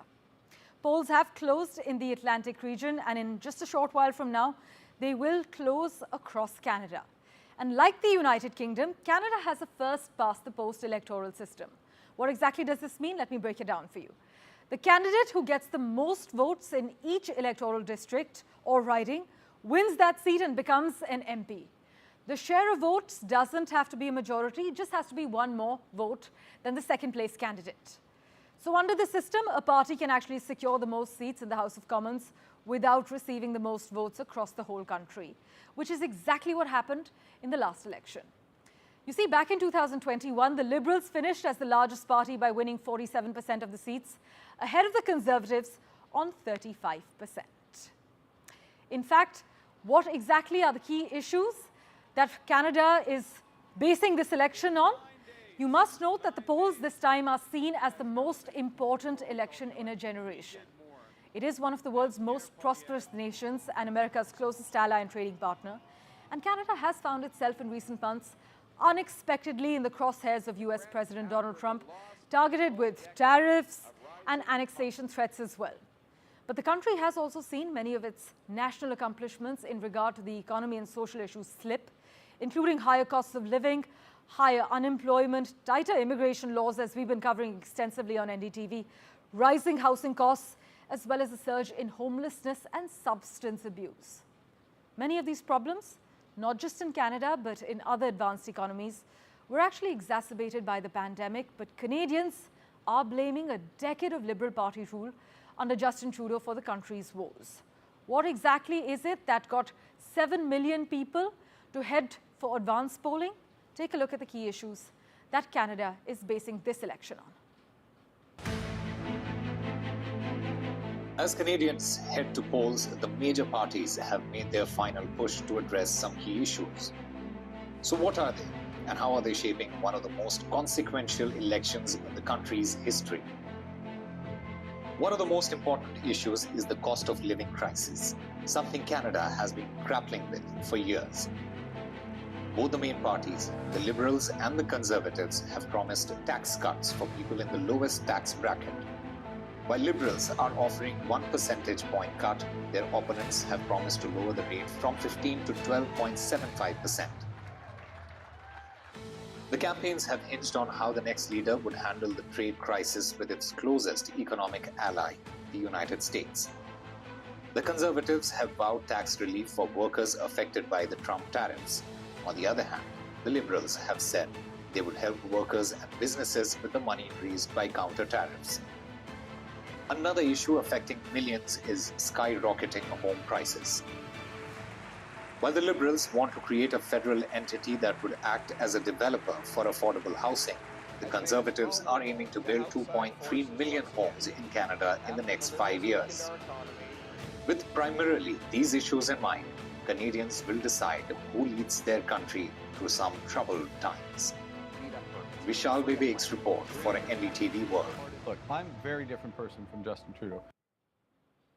And let's quickly get in a view, the vantage point from Washington at the moment with Nick Harper, who joins us live. Nick, take us through what's happening from Washington's lens. Is there a tilt towards Mark Carney or Pierre Poilievre?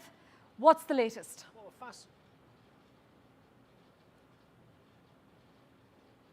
Yeah, a fascinating election for the United States to watch, no less because Donald Trump has made Canada so central to what he's been trying to achieve over the last 3 months, those 100 days that he's been in office, attacking Canada on multiple fronts, accusing them of letting in too many illegal migrants across the border that the US and Canada shares, accusing them of sending fentanyl across the border into the United States that then kills Americans, and of course attacking them with trade tariffs that he has placed on the US's northern neighbour.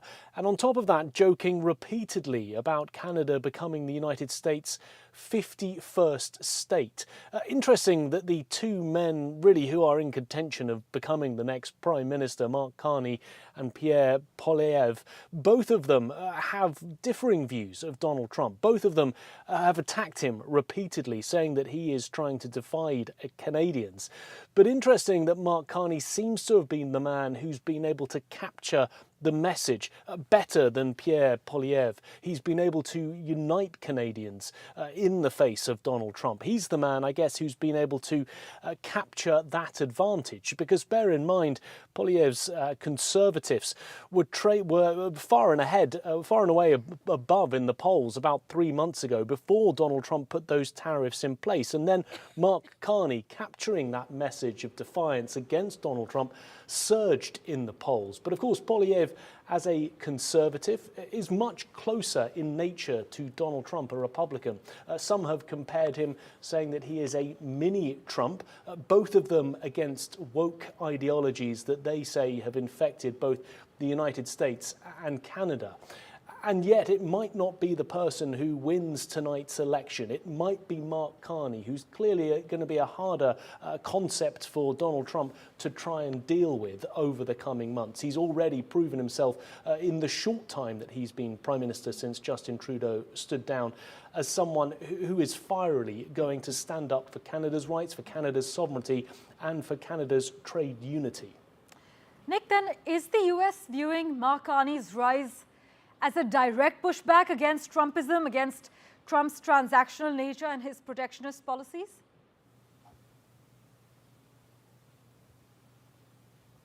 Well, I think if Mark Carney wins tonight, there could be a question mark as to whether that could have happened if it was not for Donald Trump. We have a potential scenario here that Donald Trump is putting his stamp on a foreign government's election. Mark Carney potentially might not have stood a chance of winning, might not have stood a chance of keeping the Liberals in power for a fourth consecutive term, if it was not for the fact that Donald Trump had launched that attack on Canada, trying to get it to become the US's 51st state, and launching a whole raft of tariffs upon it.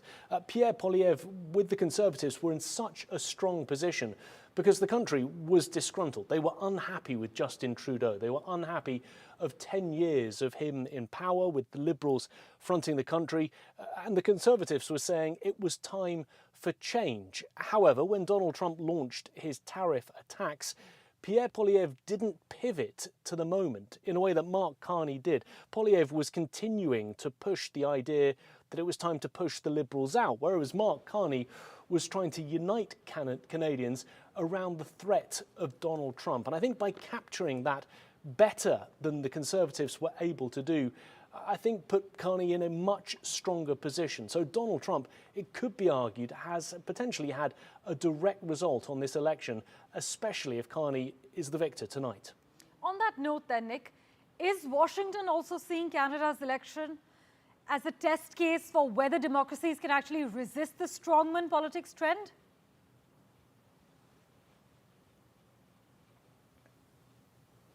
Well, potentially, yes. And I think Donald Trump has made it very clear that he is involved in Canada, that he wants to be more closely involved in Canada. We'll find out later on tonight whether or not Canadians feel that Donald Trump is the central issue, because as we heard just a moment ago, there are a whole raft of domestic issues that Canadians care very strongly about. Everything from taxation to housing, even to climate change. It just so happens that Donald Trump has in some respects infected the election, becoming a dominant issue.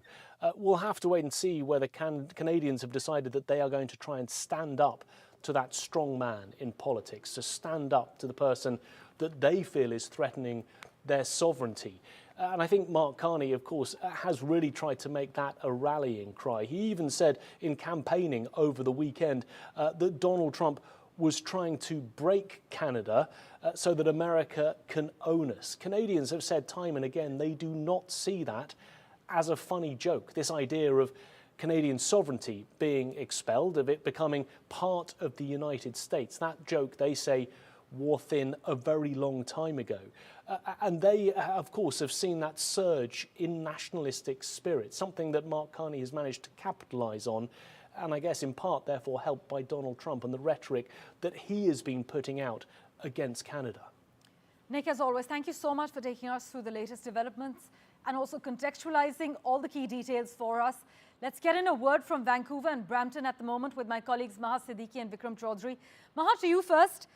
Liberals are taking an early lead, as we can see, with 50.6%, as Conservatives are trailing at about 38.8%. If you can just pull that map up for you, which has the latest updates. Maha, to what extent is this election then a rejection of Trump-style populism rather than an endorsement of the Liberals? Well, if you go by the way Donald Trump has been talking about these elections and also on Truth Social putting out messages again this morning when Canada started voting, it is clear that he is the big issue in the Canadian election. And the voters are choosing a leader today, needless to say, at the current moment, somebody who can take on Donald Trump. In that context, if you see some of the commentary here, some of the, in fact, political comedy that goes around in the country as well, if I can refer to it, they have all been talking about Pierre Poilievre as being Trump light, and therefore clearly looking at Pierre Poilievre as somebody who has in the past aligned with Donald Trump, and therefore even though at the last minute he tried to take a very strong stand against Donald Trump, even today when that message was put out on Truth Social, Pierre Poilievre responded to it, saying that never will Canada be the 51st state of the United States. However, they took very long in pivoting their campaign towards what was the big issue for the Canadians over the last 3 months.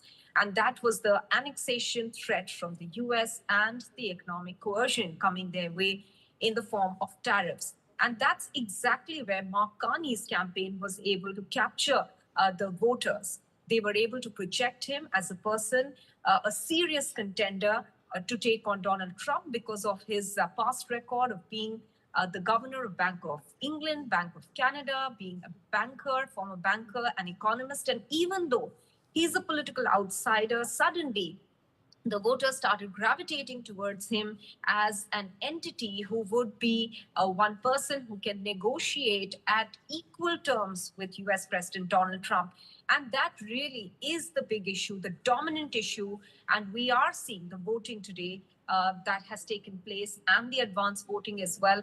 Remember, 7.3 million people came out, 25% higher than 2021.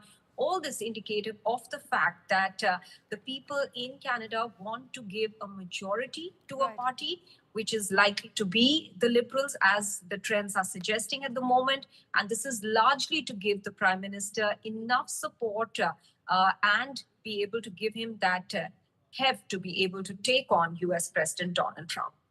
Right, Maha, just before I let you go, among South Asians in British Columbia, where you are, is there concern that Trump's hostile posture, if Mark Carney takes the hot seat, will create uncertainty for Canadian trade with India and Asia? See, one issue that was dominant for the people of Indian origin was also the issue of immigration. And on that count, they perceived Pierre Poilievre's politics, or the politics of the Conservatives, in alignment with somewhat of what the US talks about. The fears with regards to an immigration policy that may be that may not be conducive to this community is something that that the Liberals they find more comforting in that direction. And therefore, for them, the issue of which way they want to vote is determined by some of their own concerns as well.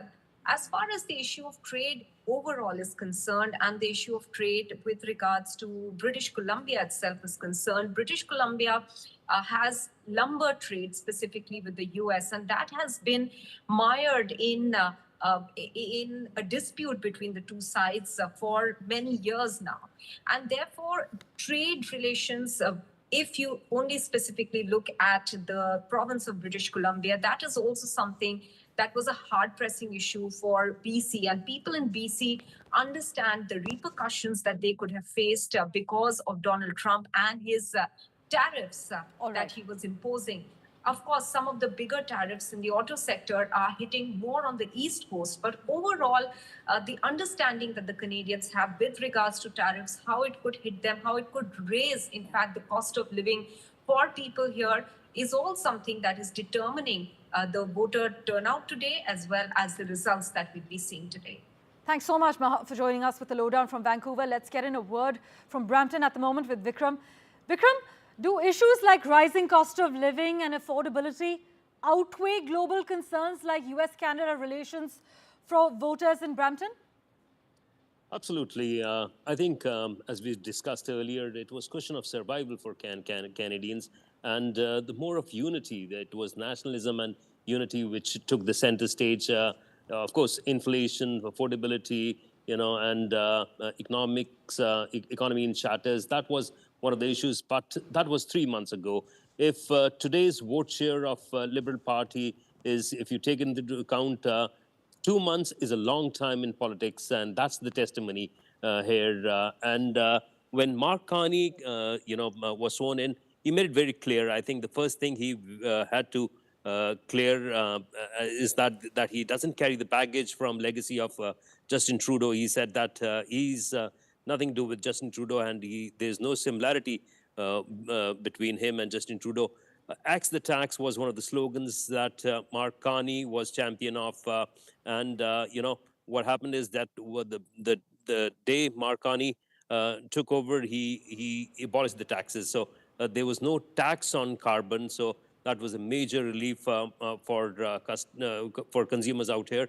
But besides the point, I think what Canadian people, they realize that other things can be taken care of later on, but what needs to be dealt right now is Donald Trump. So Donald Trump's rhetoric was the major concern and one of the top issues. And as we've seen in the last couple of months, Mark Carney, all of a sudden with his statesmanship, he wasn't a champion of slogans, but his polished style and his bureaucratic style, I think that went home with most of the voters.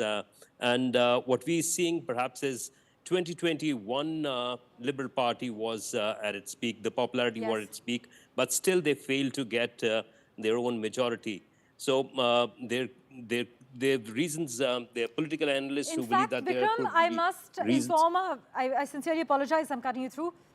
We have breaking news coming in at the moment. CBC is calling it for the Liberals. As per their preliminary data analysis, CBC is saying that Liberals will indeed be leading Canada into this next phase. That's the breaking news we're tracking at the moment as far as Battleground Canada is concerned. CBC clearly saying that the Liberal Party is likely to win.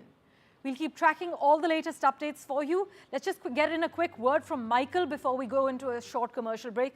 Michael, CBC now saying the Liberal Party is likely to win and Mark Carney is likely to be in the hot seat?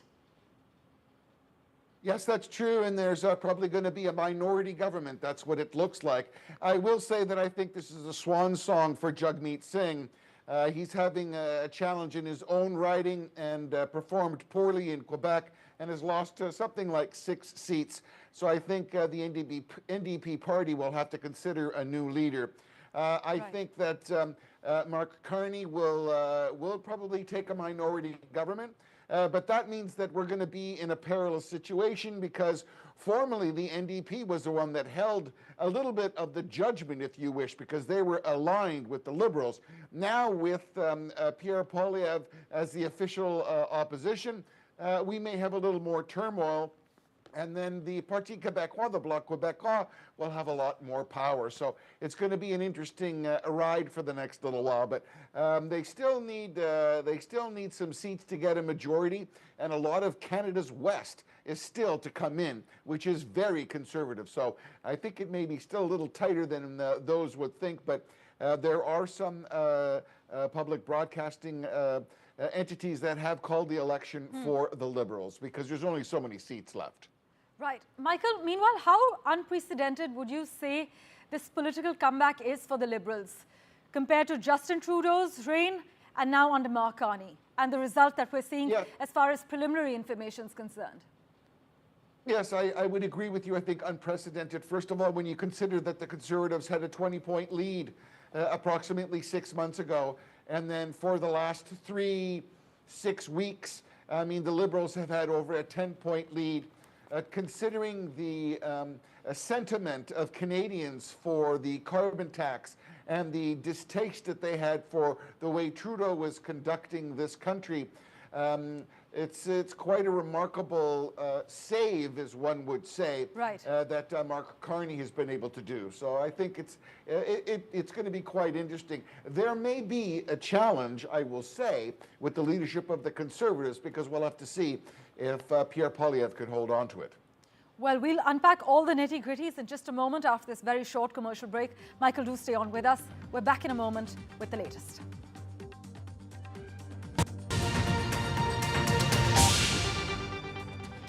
In today's interconnected world, India's voice is more crucial than ever. When India speaks, the world listens. At NDTV World, we are that voice, bringing you intelligent and insightful news from India and beyond. From geopolitics and diplomacy to economic shifts, migrations, tech disruptions, and the stories of our diaspora. We cover the news that shapes our global future. NDTV World, your new home for global news, is here.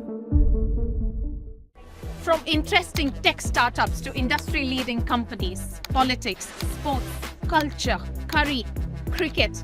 Oh, there's so much to talk about. Like me, if you too thrive on interesting conversations, this is a show you cannot miss. Watch this space to know more about all matters and all people that make Britain what it is today. Out of Britain, with me, Radhika Iyer.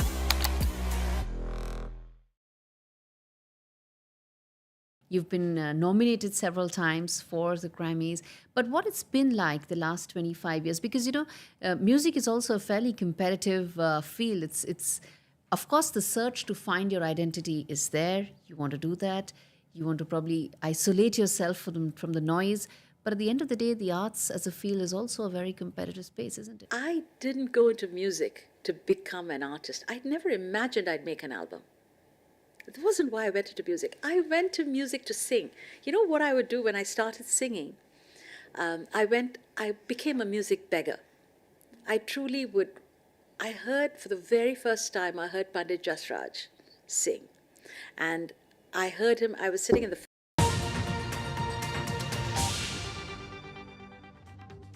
Non-stop coverage of Battleground Canada continues on the NDTV network. Let's get you a quick update from Toronto with my colleague Yash Chawla, who joins us live from Richmond Hill. Also, for a view from Washington, we have with us David K. Johnston. Yash, to you first. As we were talking about how the attitudes have changed, the key issues, but is economic anxiety, whether it's jobs, inflation, or trade, overpowering cultural issues in this election cycle? We're given to understand, as per CBC's initial analysis, that the Liberals are going to be in power and Mark Carney is going to be in the hot seat? Yeah, absolutely. The CBC has called it. The decision desk has said over 50% vote coming in for them so far, and they're going to have a minority government. But yes, to the earlier question that you asked, yes, the issues of jobs and economic prosperity is one of the primary, should have been one of the primary driving forces for elections in this country. But unfortunately, as what happened with the elections across the border, the new president, Donald Trump, or re-elected President Donald Trump has kind of called in the shots for elections in Canada as well. And the influence is hard to miss. And I think that has been summarized by everyone else. Right. Yash, we will, of course, revert to you regarding the initial preliminary data that comes in from CBC as well. But I want to get in a quick word from David K. Johnston for Washington's view. David, as always, thanks so much for your time. Tell our viewers, how closely is Washington watching all the developments as far as Canada's election is concerned, and what's exactly at stake for the U.S.? Yeah, you know, Americans think of Canada as sort of this not terribly important neighbor unless they understand how much trade goes on between the U.S. and Canada.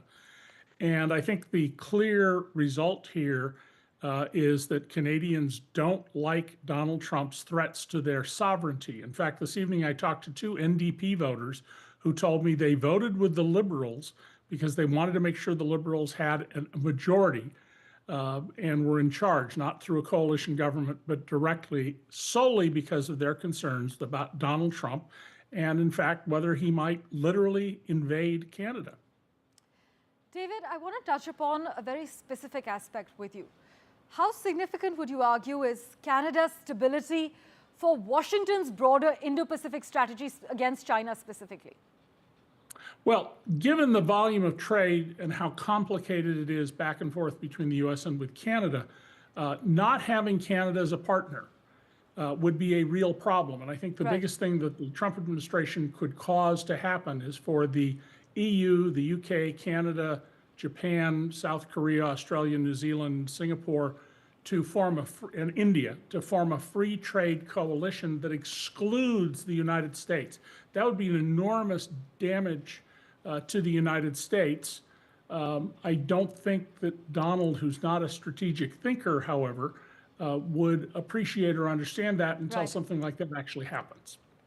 Well, David, really appreciate your time. Thanks so much, as always, for making time for us and joining us on NDTV. We'll keep tracking all the latest key developments for you as far as the election in Canada is concerned. Slipping into a very quick commercial break for now.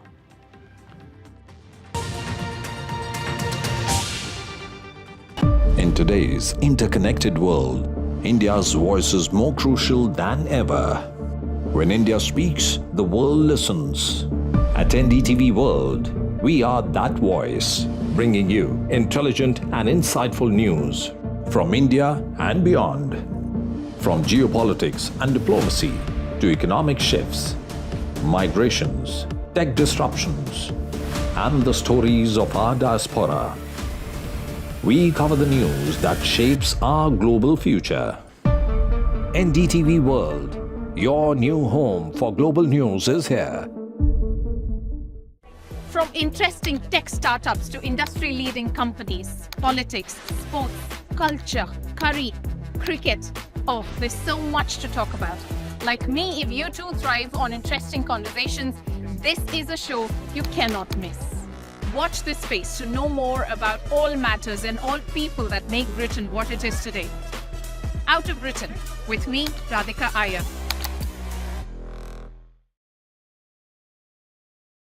You've been nominated several times for the Grammys, but what it's been like the last 25 years, because, you know, music is also a fairly competitive field. It's, of course, the search to find your identity is there. You want to do that.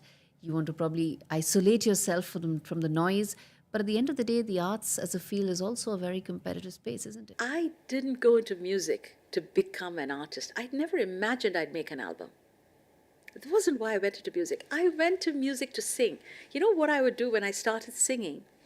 I became a music beggar. I truly would. I heard for the very first time, I heard Pandit Jasraj sing. And I heard him, I was sitting in the... This is NDTV. And you're watching NDTV 24/7.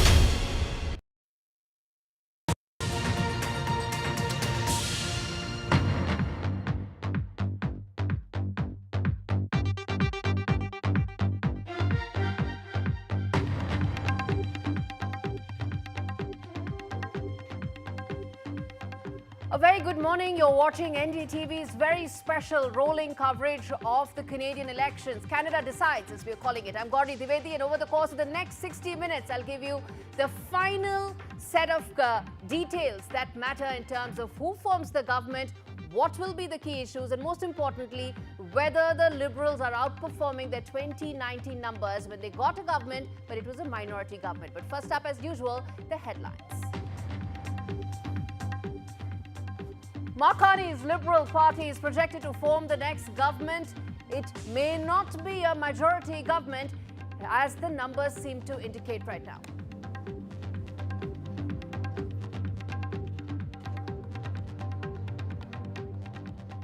Jagmeet Singh's NDP gains lead in 8 seats, even though smaller parties seem to have witnessed a collapse in terms of the seats as compared to the 2019 elections.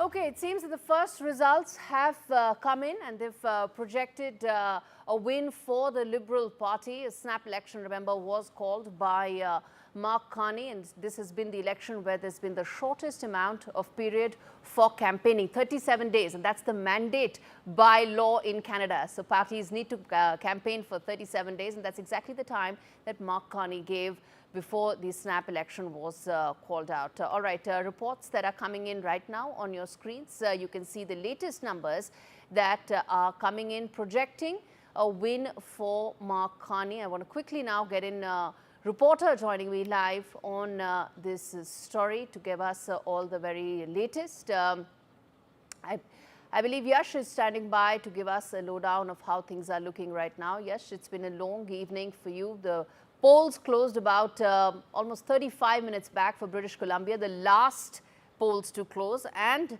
British Columbia, of course, is a large chunk of voters, one of the key deciding factors this time around. Talk to us about what it's looking like right now.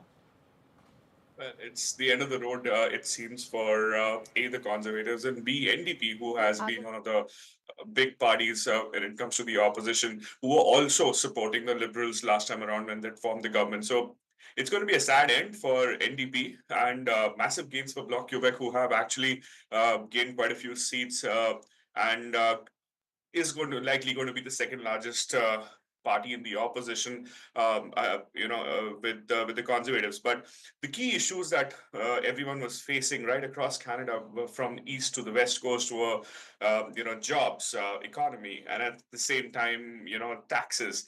But with the elections happening across the border in the United States and Trump getting re-elected, the elections completely changed. The tone changed completely. It was all about survival now, with the constant jibes and taunts coming in from Donald Trump, including this morning on his Truth Social. It was interesting to see how people were voting. I spoke to a lot of first-time voters who are of my age and even younger than me.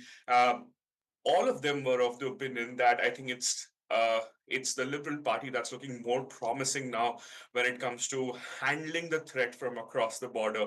And Pierre Poilievre is considered to be a slightly non-rational leader, as most people call him. And that's, you don't want to put one and one together. That is Trump and Poilievre together in one room. And that's the reason why most people are voting for Liberals. It's quite similar to how, elections in India, if I dare to draw a parallel here, because when it comes to the state elections, when it comes to, it's similar to the provincial elections here. It's fought on issues. It's fought on issues like poverty. It's fought on issues like housing crisis, taxes, and at the same time, jobs. But when it comes to the national leadership, everyone wants to, elect the best possible candidate. And Mark Carney here, who is right now, as CBC is calling it, going to be the next Prime Minister for Canada. And it's going to be so interesting to see how this this banker and technocrat going to turn things around for the people of Canada, because a lot of them are quite literally suffering because of the long-term policies that have been in place with the previous government, which came from the same party. So it will be quite interesting to see the new trust that has been given to Mark Carney from the Liberal Party, who was They've been just celebrating literally for 30 minutes right now. Yes. Okay.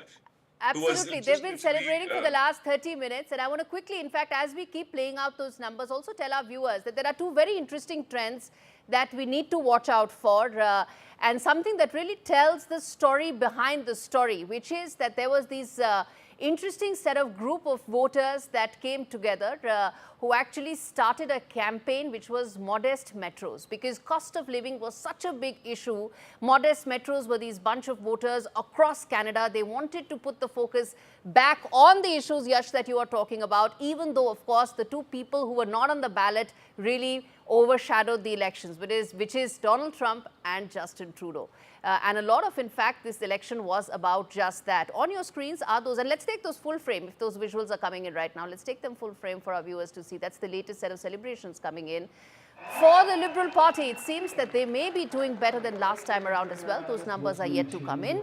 But in 2019, the NDP had done well, and so had some of the other smaller parties, including the one in Quebec. It may not be the case this time around, because that could be this story as far as the change in the voting pattern, particularly in Quebec. Quebec, remember, is one of the provinces where the tariff impact has been quite significant. Montreal and parts of that region have seen a significant impact on the tariff war that Donald Trump initiated against Canada, and then, of course, the backlash that has been going on since then. Canadian polls are broadly seen as the most important election in the generation, these ones that NDTV has been at the top of, one of the world's most prosperous nations, America's closest ally, trading partner. Canada has found itself in recent months unexpectedly in the crosshairs of President Trump, as we've been talking, targeted with tariffs and annexation threats. But the country has also seen many of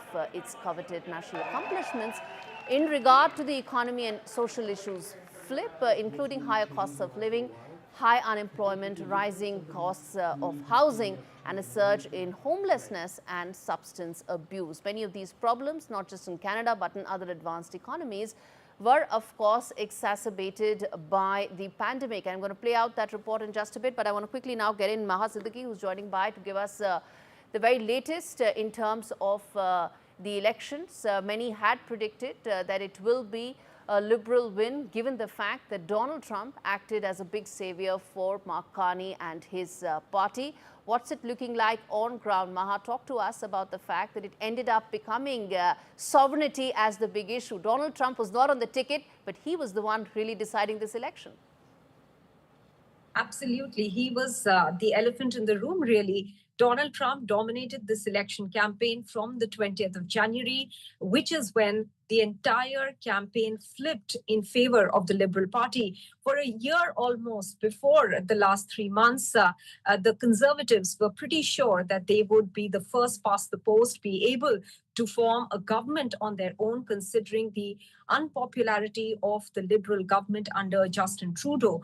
And come January, things changed, and how? Mark Carney is now in the pole position to be able to become the Prime Minister again. And again, I say, because he was Prime Minister for 3 weeks before he called in for snap polls in Canada, leveraging that moment when he believed that the Liberal Party will be able to make a comeback due to the threats from US, both in terms of the trade threat, that is the trade war and the economic coercion, and also the annexation threat from the US, which remains the biggest issue and top of the voters' minds today when they cast their ballots. Voting has now closed even on the West Coast, and the counting in the West Coast will also, Gauri, begin now. However, it's the East Coast that clearly remains most vital as far as the counting and the number of seats is concerned in Parliament, with Ontario sending 122 members of Parliament and Quebec sending 78 members of Parliament. So these two provinces really will determine who is the next Prime Minister and which party gains the most number of seats in Parliament. So clearly the results from the East Coast are already suggesting that the Liberal Party is in the lead, which makes Mark Carney a happy man today, considering that the voters have shown their confidence in a man who is a newcomer to politics. He's a former banker, an economist, somebody who's been an advisor to Justin Trudeau, but he has been able to so cleverly pivot his campaign to project himself as someone who wasn't really associated with Justin Trudeau, even though he was. He's been able to project himself as an individual who will be the best person who can negotiate with Donald Trump. And today, that is what he is taking his gains from. Donald Trump clearly was the biggest influence in these elections. And today as well, as the Canadians started voting, Donald Trump put out a message on Truth Social, suggesting that, in fact, indicating that they should choose him as the leader of Canada, something that is clearly irking the Canadians and determining their votes. All right. In fact, I want to quickly tell our viewers that we've got all constituency, all ground covered when it comes to Canada. And in fact, along with Maha, we have Vikram Chaudhary, who's joining us from Brampton, Yash Chawla, who's of course with us from Toronto, Nick Harper, who's with us from Washington, D.C., given the fact, as I said, well, Donald Trump was not on the Whig ticket, but he was pretty much the deciding factor there. And Preeti is also with us, Preeti O'Brien Martin. She's a candidate from Calgary East. Her father was from the Conservative Party. She's on the ticket from the Liberals. Talk to us, Preeti, about this election. We spoke on the eve of it, but it looks like Mr. Mark Carney is, well, he's got Lady Luck smiling on him, isn't it? It's a fantastic result so far. He not only did he get the mandate to be prime minister, but he also won his seat. So that is fantastic. So we are being guided by the best. In fact, most of the world actually regards Mr. Carney as one of the best choices to for them. They would have been happy if Prime Minister Carney would have ran for them. So we are very, very fortunate to have him as our Canadian Prime Minister. This is the first time that Mr. Mark Carney has put himself on a ticket. Till now, of course, he hadn't contested an election.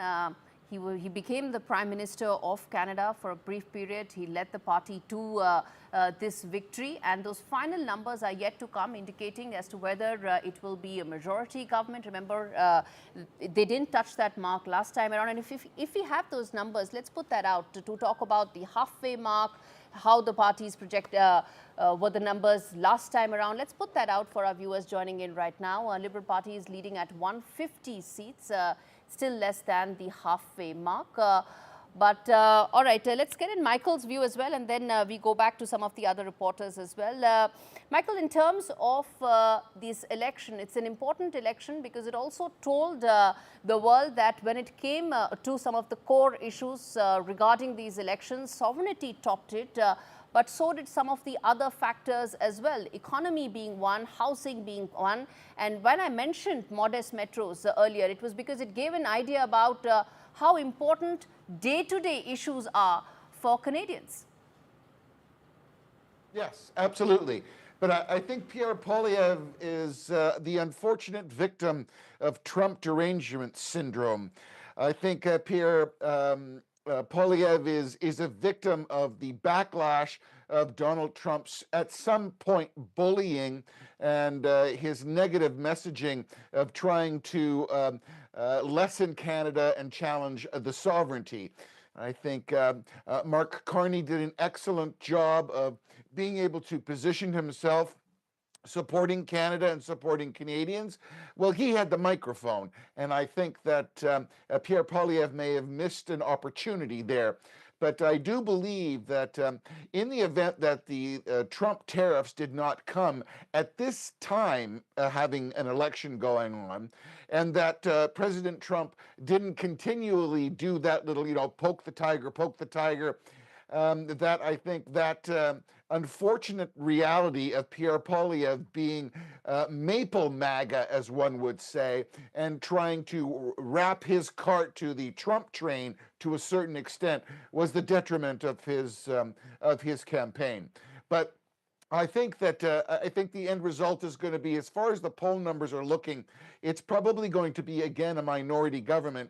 And where the real control here is, as you pointed out rightly so, will be the Quebecois, the Parti Quebecois, because it will not be the NDP this time who will hold the Liberals' feet to the fire. And, a vote of non-confidence is quite easy. We could be thrown back into an election in 4 to 6 months because depending on how all these economic things come down, you never know. But we'll have to see how the relationship with the U.S. and Canada takes place. But it definitely looks as if it's going to be a minority government. I mean, the polls are definitely pointing that way. If the polls are pointing that way, it will once again become that some of the other smaller parties will become that much more significant. Something that made Justin Trudeau hamstrung sort of a prime minister, and Mr. Jagmeet Singh made demands and became extremely important in Justin Trudeau's scheme of things that probably and most certainly led to his downfall as well at the end. On your screens right now are the Prime Minister's seat where Mark Carney is leading comfortably. Let's put in Mr. Pierre Poilievre's seat as well. He is contesting from Carlton, and then we go back to Priy to talk about her constituency as well. Canada calls them ridings. Let's get in Pierre Poilievre's seat as well, because that's an important and interesting seat for two reasons. Carlton, that's of course Priy. She's trailing Calgary East. And Priy, I'm going to come back and ask you on that, given the fact that we would like to get your views on what worked, what didn't work.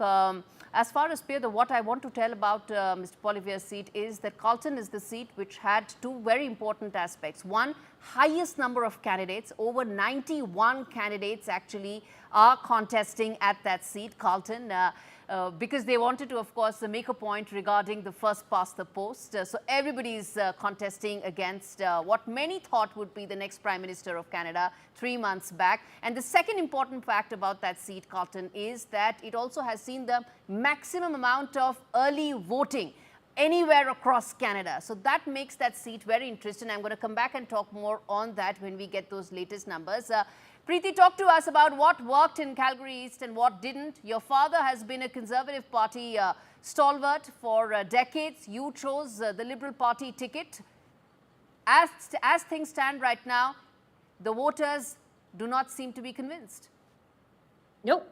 Well, you know what? The things that worked for me was that I was doing a grassroots campaign. I had the challenges of coming into the race at the very last minute. They approved me literally 3 days before they called the election. I had, and it wasn't something that I was expecting to do. So my biggest challenge was getting my name out there without any local media coverage. I think they were fearful of my last name because what has happened is towards this last week, more and more people have come up to me and said, "Oh my God, you were running." And I'm like, yes. So it was very hard for me to do a proper outreach in the short period of time. So this is just the beginning. I guess the biggest thing for me is that everyone that has come out has asked me to stay. And so I will stay no matter what. I will take the course because it's not really a Conservative riding as it is a low voter turnout riding. Mm-hmm.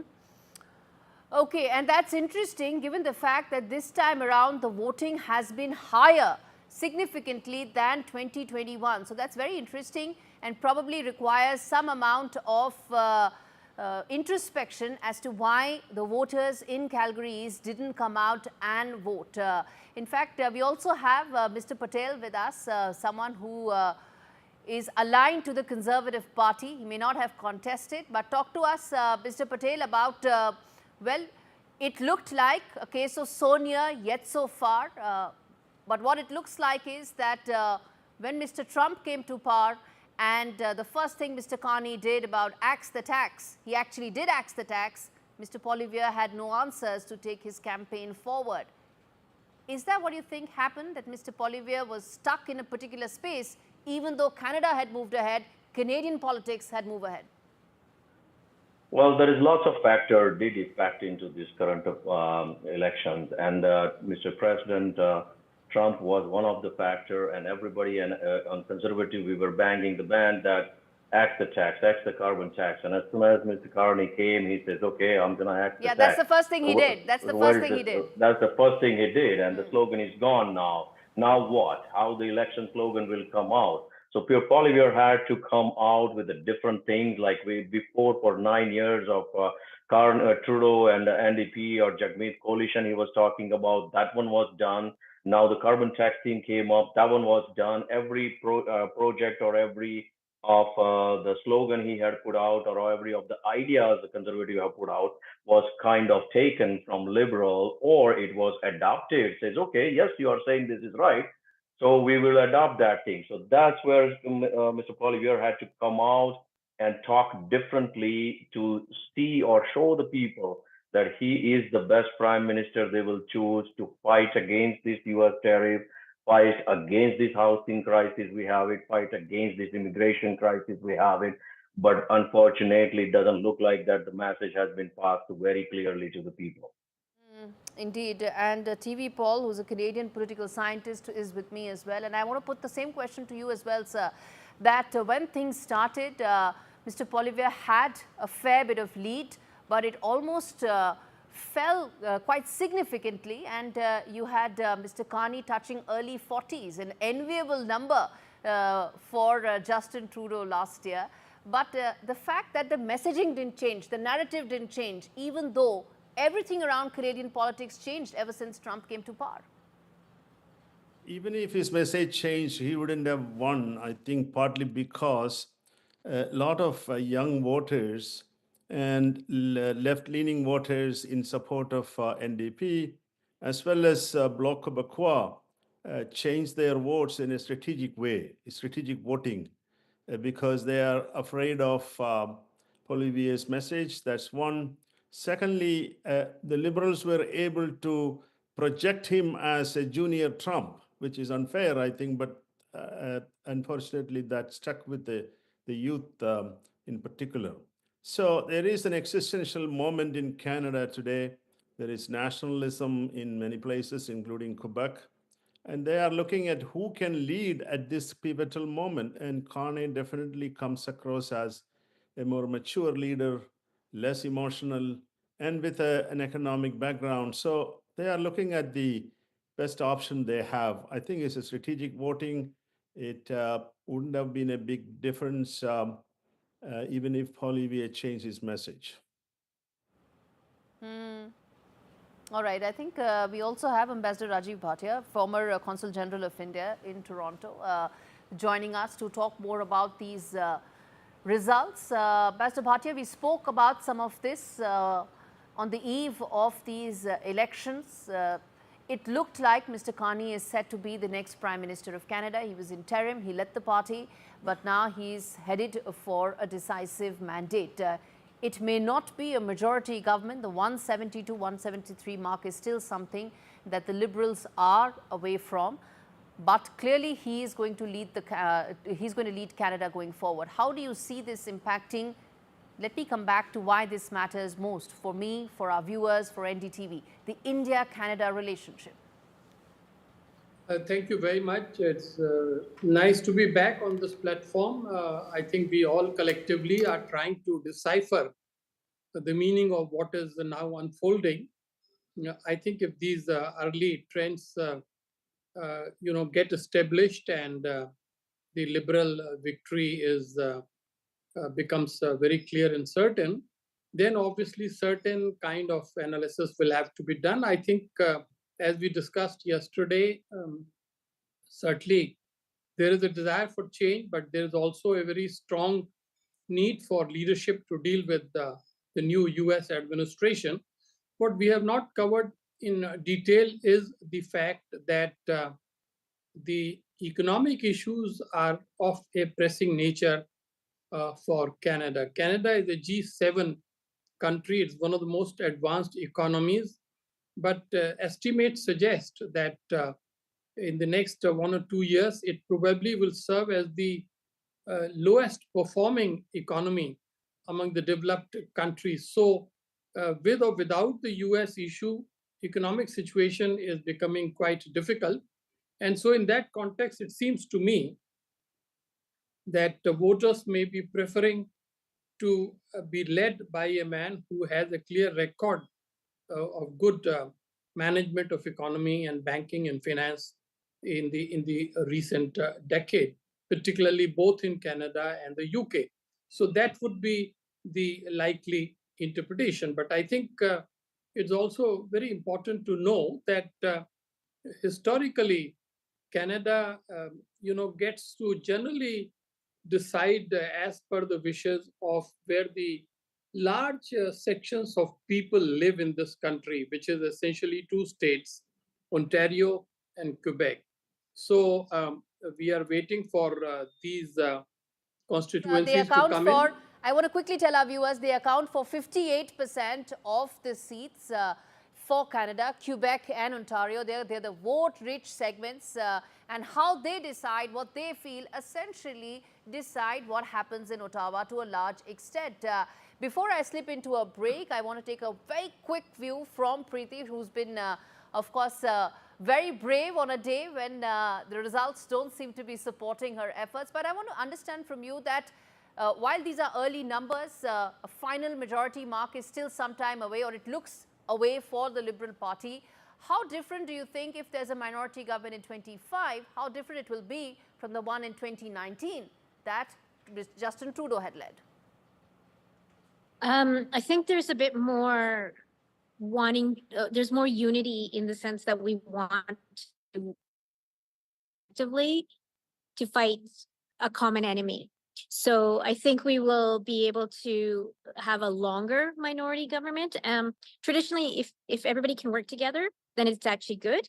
But you know, in 2019, we didn't have the same nationalism. We didn't have the ability to have our provinces open up and work together as a Repeated claims about trade. Annexation and wanting Canada to be the 51st state, and there were no tariff threats. That was the difference. Right, and so unity is a real big thing that has, you can even see it, all the different provinces are working together so we can work together and sell our resources to each other instead of down south. So I think it might be a little longer.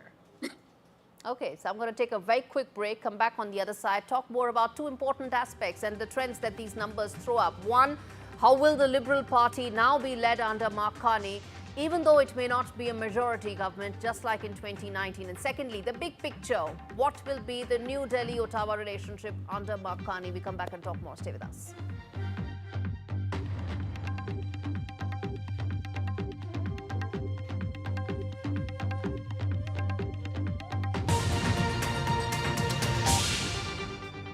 You've been nominated several times for the Grammys, but what it's been like the last 25 years? Because, you know, music is also a fairly competitive field. It's of course, the search to find your identity is there. You want to do that.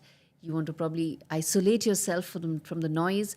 But at the end of the day, the arts as a field is also a very competitive space, isn't it? I didn't go into music to become an artist. I'd never imagined I'd make an album. That wasn't why I went into music. I went to music to sing. You know what I would do when I started singing? I became a music beggar. I truly would. I heard, for the very first time, I heard Pandit Jasraj sing. And I heard him, I was sitting in the first row because I was a patron of this arts organization. I didn't know who he was. I never heard Hindustani music. I'd been in Brazilian, Karnataka, all of that, but never much with Hindustani. I sat in the first row, and then he started singing. And then for the next 4 hours or 3 hours that he sang, I must have cried through the entire concert of his because it was so beautiful, so magical. And in my mind, I said to myself, I want to learn from him. And, like this, but of course, most of these people take students when you're They're 5 young and they live with them and they travel with them and do all of this. But the universe has a way of working.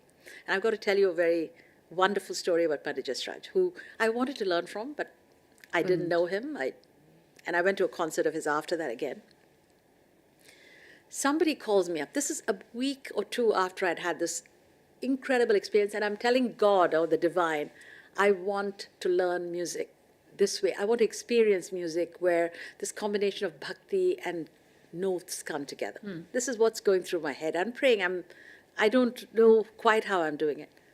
A friend of mine randomly calls me up and he says, 2 weeks later, and he says, and this is so bizarre, the coincidence, that I can't call it a coincidence, I call it universal synchronicity. He says, oh, I'm a single guy, and I'm going to have Pandit Jasraj to my house for dinner tomorrow. But they have just called me up and given me a list of dietary requirements for him, which I cannot meet because I'm a single guy. I was going to order Chinese food, but he doesn't eat onions, he doesn't eat garlic, he doesn't eat anything. I don't know what to do. Do you think we can move the dinner to your house? And, because you've got cooks and stuff, so maybe you can do it. I said, of course, this is the guy I've been dying to meet. Yeah. So this is how I met Pandit Jasraj, and then I begged him to teach me. And I met all these teachers. So for me, this journey of finding music was never about performing. And when Pandit Jasraj gave me his senior most disciple to teach me, Pandit Girish Vazalwar, who passed away, I would sing for 10 hours a day. His senior most disciple to teach me.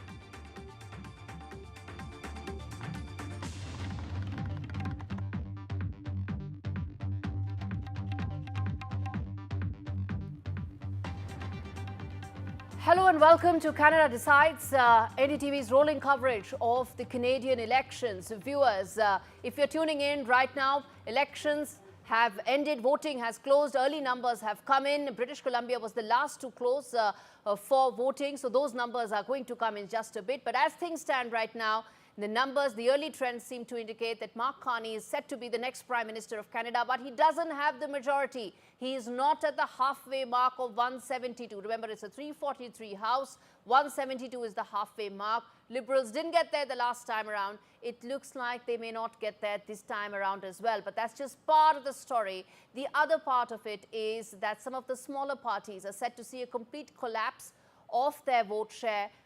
That includes the NDP led by Jagmeet Singh, the man who was at the forefront of leading Justin Trudeau's government towards completely failing the India-Canada relationship last time around, is now set to lose the National Party status. His party is set to fail to secure 12 seats in these elections, and that will mean that NDP will no longer be a national party in Canada.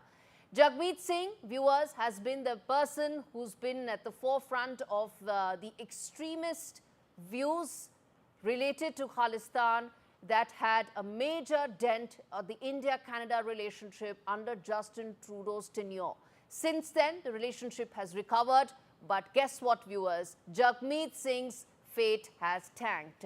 And on your screens are those latest updates coming in that the NDP has failed to secure 12 seats in these elections. Now, this also means that he will not be a deciding factor even if Mark Carney doesn't reach the 172 mark. Jagmeet Singh is not going to be a man deciding the fate of Mark Carney going forward. So yes, Lady Luck smiling on Mark Carney for more than one reason, but not for Jagmeet Singh.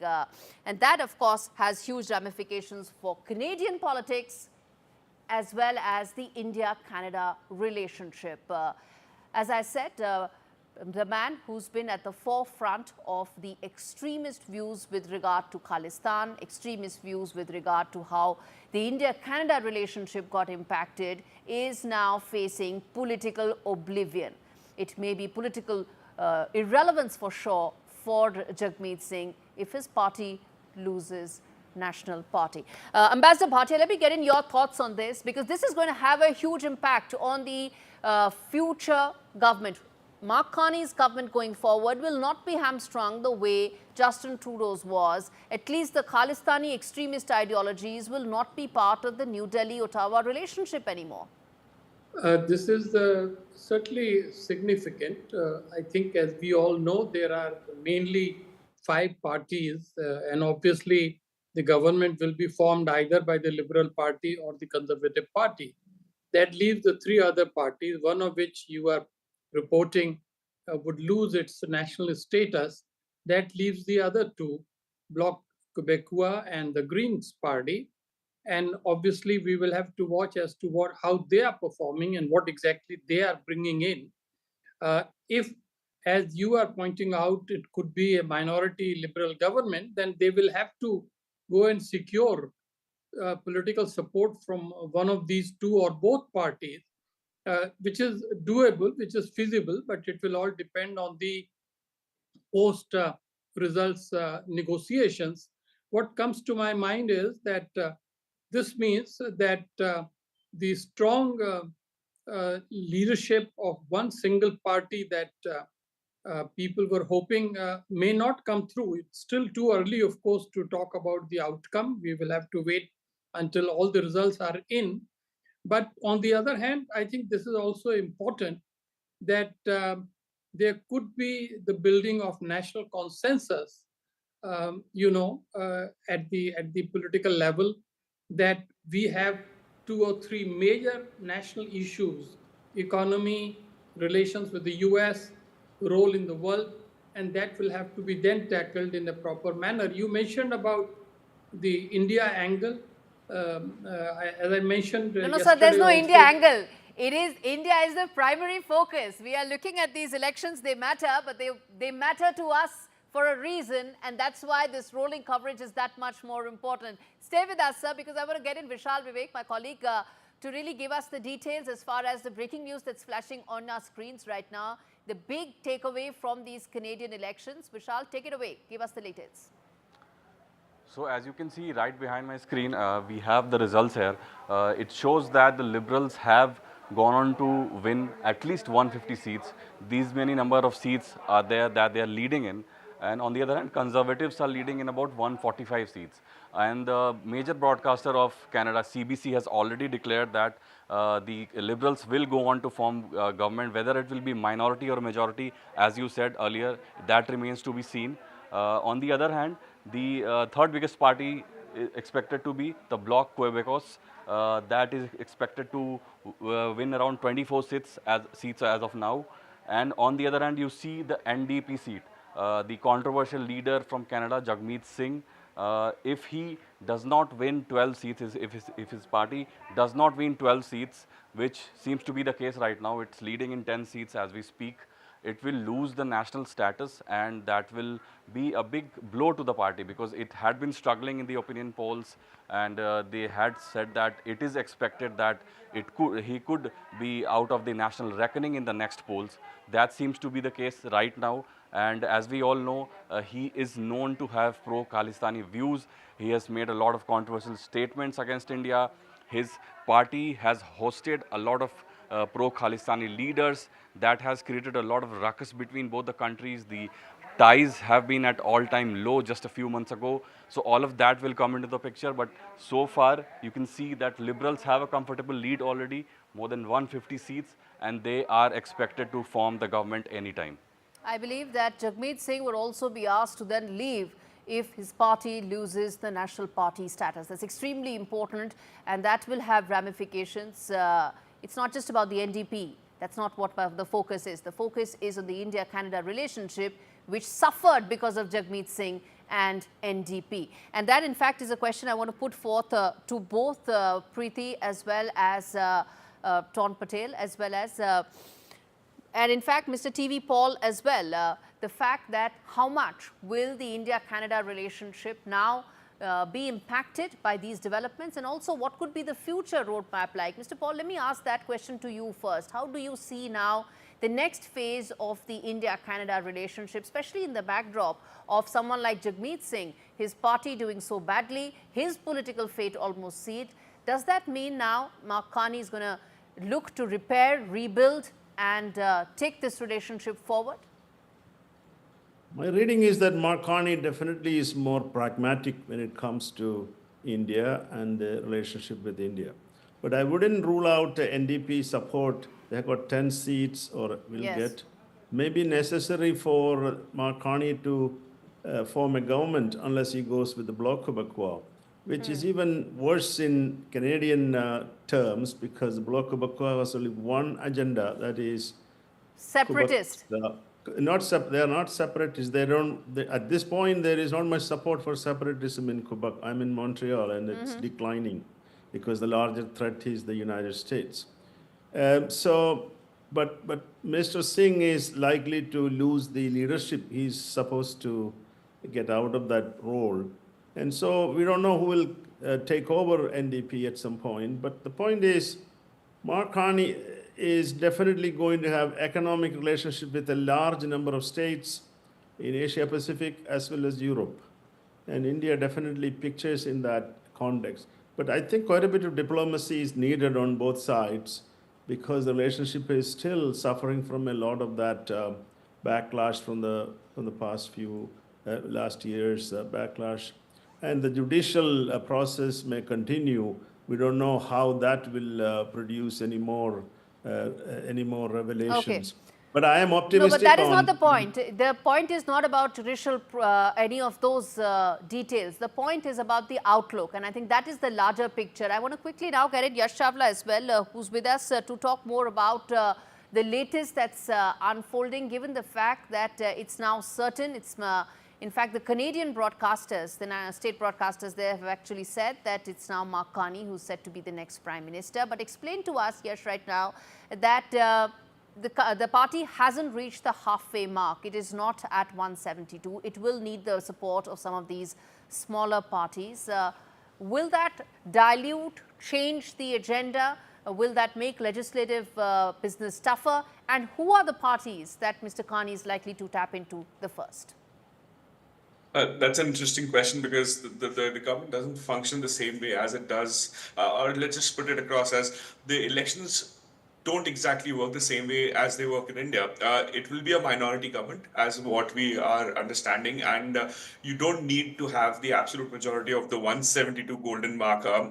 Keep in mind that the last government that was led by Justin Trudeau was also a minority government with the support from NDP. So it's going to be interesting because you're going to keep a lot of people happy to ensure that the house still functions. And when if you remember in February this year, when Justin Trudeau was trying to step aside, and there was this whole issue between the November of 2024 to the February of 2025, when Justin Trudeau was trying to, I wouldn't say play with fire, but at the same time, Jagmeet Singh was also threatening to pull out of the government, but was not ready to pull out of the government and was waiting for some provincial elections to take place. And then, and eventually they never pulled out of the government. So it's going to be a topsy-turvy ride for this minority government if it happens. And who knows when the next elections will be called again, because it's going to be an uphill climb for the Liberal Party, keeping in mind what everyone thinks of the damage which was already being done in the last 4 odd years, specifically with the policies, with the immigration, as well as the housing crisis. It's going to be a very difficult and an uphill climb for the Liberal Party. And the next 6 months after the election, after the swearing in of Mark Carney, are going to be extremely crucial for not just Canada, but for also the political relations from with United States across the border, and also with major nations like India, China, Mexico, because we come in the same continent as Mexico. That will be very crucial. Indeed, that will be very crucial, and I think that is when the tough task of fixing Canada's relations, particularly with America, the most important trading partner, will take center stage. And after the rough and tumble of electoral politics, the very first for Mark Carney at the age of 60, he will then look to take care of probably the only G7 economy which is set to enter a recession, and that I think is very important. But Yash, I want to ask you one more thing, and this is details that are just coming in right now, which is downtown Toronto, a constituency that the Liberals lost last time. They've regained this time around, and many believe that really tells the mood of the nation, that how things swung back for the Liberal Party. Well, it's rightfully called the bastion of the Liberals. It's the home turf, as they call it. Interestingly, just a few months back, there were the provincial elections, and Doug Ford, who is a conservative, won the elections, and many thought that would be the the early picture that everyone was painting, that it will be conservatives at this time who will be leading the elections and winning the elections, but as in, you threw the elephant in the room, and that elephant, by the way, was Donald Trump. I mean, that really swung the favor in front of for the Liberals. But as you mentioned, the stronghold of Liberals, which is the downtown, it is a tough place to be right now, to be honest, because it has a housing crisis which is looming in right now. The condo market, the condominium market, as we call it, the housing market in Toronto has crashed. There are no new sales happening. Realtors are looking at a 40% nosedive when it comes to the number of sales that are happening month on month. So it's going to be a tough situation, not just for the realtors or for the people living there, but also for all the parties. Absolutely. Whatever happens from now on, it's going to be an uphill climb for Mark Carney and the Indeed. Liberals. And yes, stay with me, which is why the Liberal fortress coming back to Carney's camp was so important, and I wanted to address that. But there are numbers are changing. The election is still not over. Remember, it's never over till it's all over. And let's put those numbers out for our viewers to see. It looks like the Conservatives have climbed up a little, and it may end up being a neck-and-neck fight. On your screens, the Liberals at 157, the Conservatives at 148. Of course, the number is still, there is a bit of a gap between the two, but remember, neither of them have reached the 172 mark. But as Yash was explaining, it doesn't work the way it works in India, which is that parties or a coalition needs to get that number to be able to govern, as it happened in Justin Trudeau's case last time around. We saw that. Let's get in Michael to talk more about this in terms of the fact that this is a race that is still not over. How do you read it? Some have already declared the election in favor of Mr. Mark Carney, but it seems like the Conservative Party is making small but important gains. If you look at the numbers, there's the amount of polls that have just turned in is 342 of 343 available seats.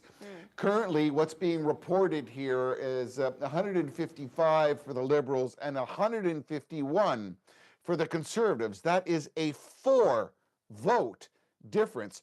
That means the importance of the Bloc de Québécois with their 22 seats, 22 or 25 seats, could literally, through a vote of non-confidence, tumble the government.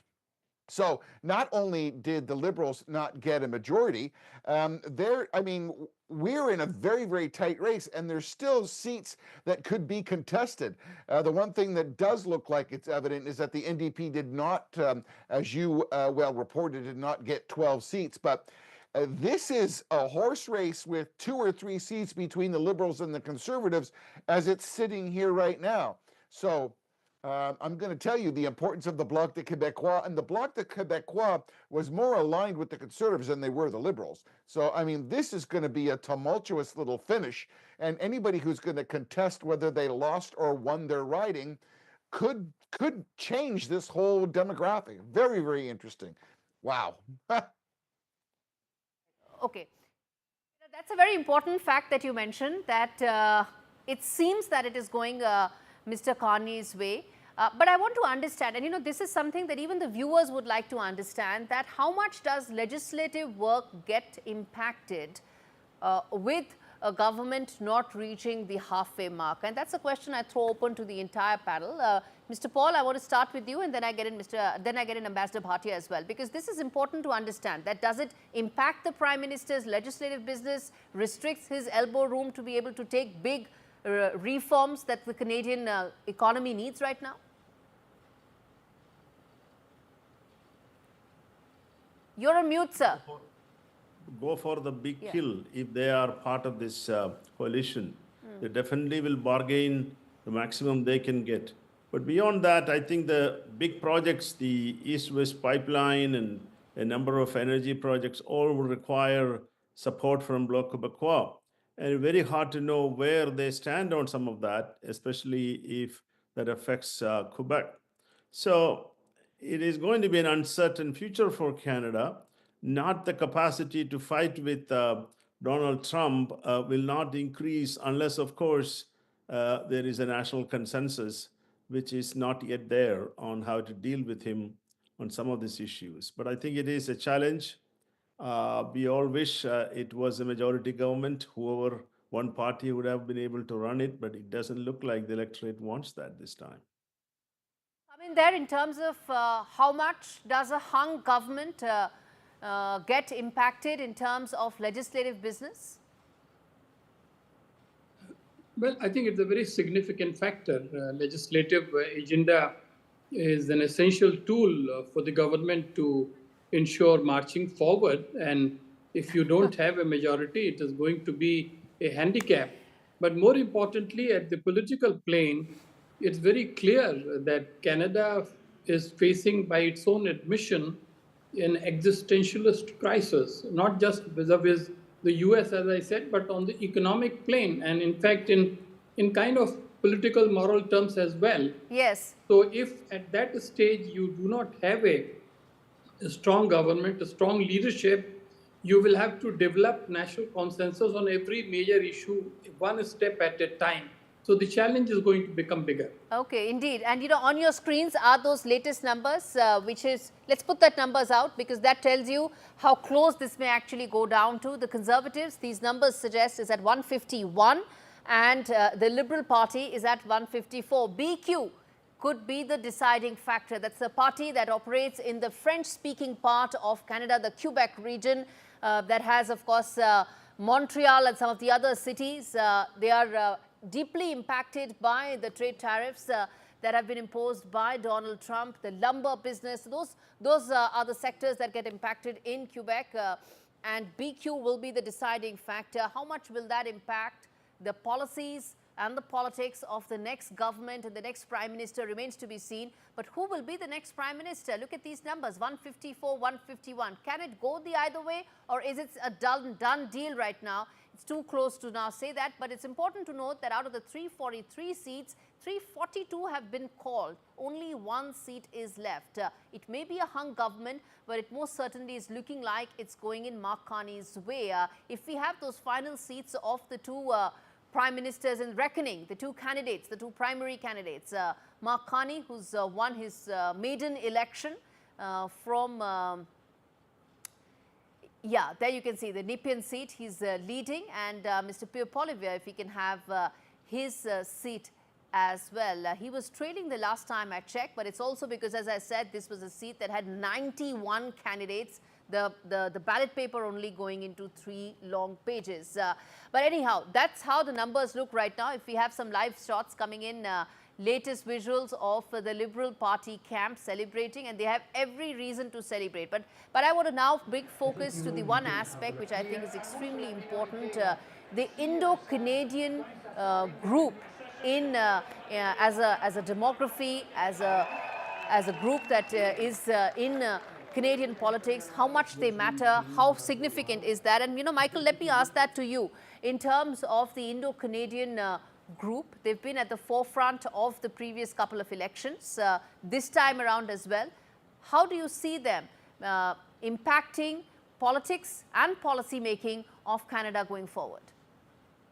Absolutely. I mean, the city of Brampton, under the leadership of Mayor Patrick Brown, has always been a very interesting community. I mean, it is a majority South Asian, and it votes generally liberal, but they do change to conservatives. They back the party that puts them in the best light. Indo-Canadians are hardworking people. Indo-Canadians bring business and create business. They're an absolute important fabric of our society and of the industriousness of those people who have come to this country and want to be Canadian and work with Canadians, as well as those who are born Canadians. So I think not only culturally but work ethic wise, I think the one interesting aspect here is that one of the policies that was talked about was the student visas. Indeed.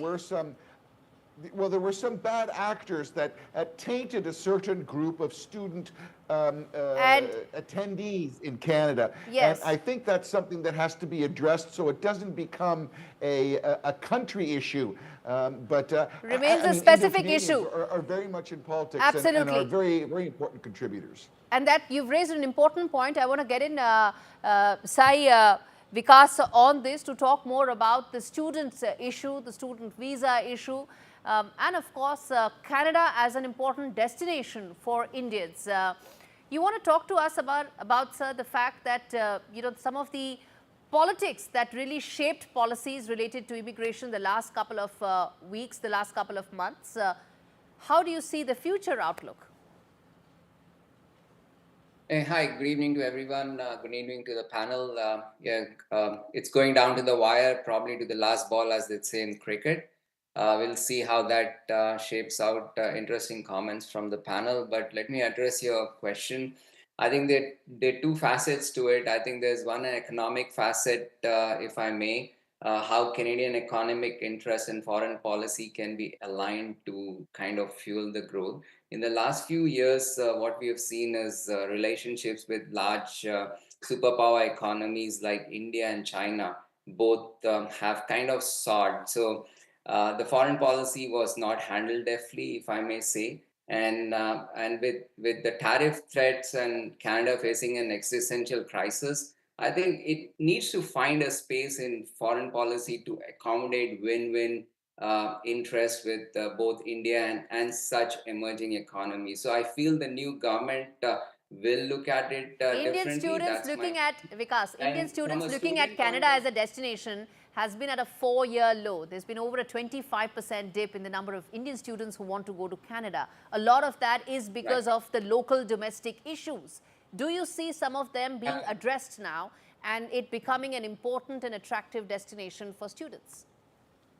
Absolutely. I was coming to it. So the second piece of it is that the confidence in Canada has been eroded. Like Michael said, there have been some bad actors, but that being said, generally the policy making has been quite erratic. There's been no method in madness. The immigration policy kept changing on a frequent basis, and that has impacted the confidence of Canada, especially in the South Asian market. So that needs to be restored. So there has to be a semblance of policy that needs to come in. Yes. And I believe that whoever comes into power now would give a better direction to the immigration policy, because the cornerstone of Canada's story over several decades has been immigration. And students do bring in a lot of multicultural fabric to it. They are hardworking people. They come in and settle and build a career in Canada. Right. Thank you. I want to get a quick word from Yash before we wrap things up here. Yes, Yash, you had a point to make. Well, I was just listening to the conversation about how students bring in this multicultural fabric to the country and how hardworking they are. Immigration, along with the student visa policy, is directly related, and in some form it materializes into, when students come in, they would love to stay back, love to get involved more with the country and get jobs, and then eventually get permanent residency and then citizenship, which is always the case for other people as well. Like, this is the same route for everyone as well. But with the way things have been running right now, colleges are being forced to shut down a lot of courses, a lot of campuses are deserted now, and this entire process is leaving a lot of students feeling cheated, that this image, this dream of Canada, that they would land up on the shores and get work hard and show their mettle and prove their worth and get residency, is unfortunately coming to an end. Absolutely. I'm going to leave it there. Thank you so much, all of you, for joining me on this special edition, Canada Decides. And as we wrap things up, well, you just saw the latest details coming in of Pierre Poilievre trailing in his own seat, a man who was set to be the Prime Minister just 3 months back. And that's just how much the Canadian elections have changed. Thank you so much for watching this very special broadcast.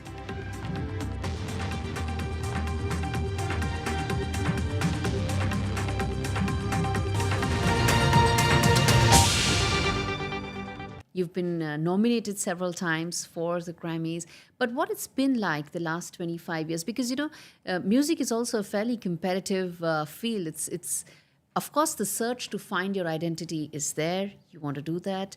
You want to probably isolate yourself from the noise.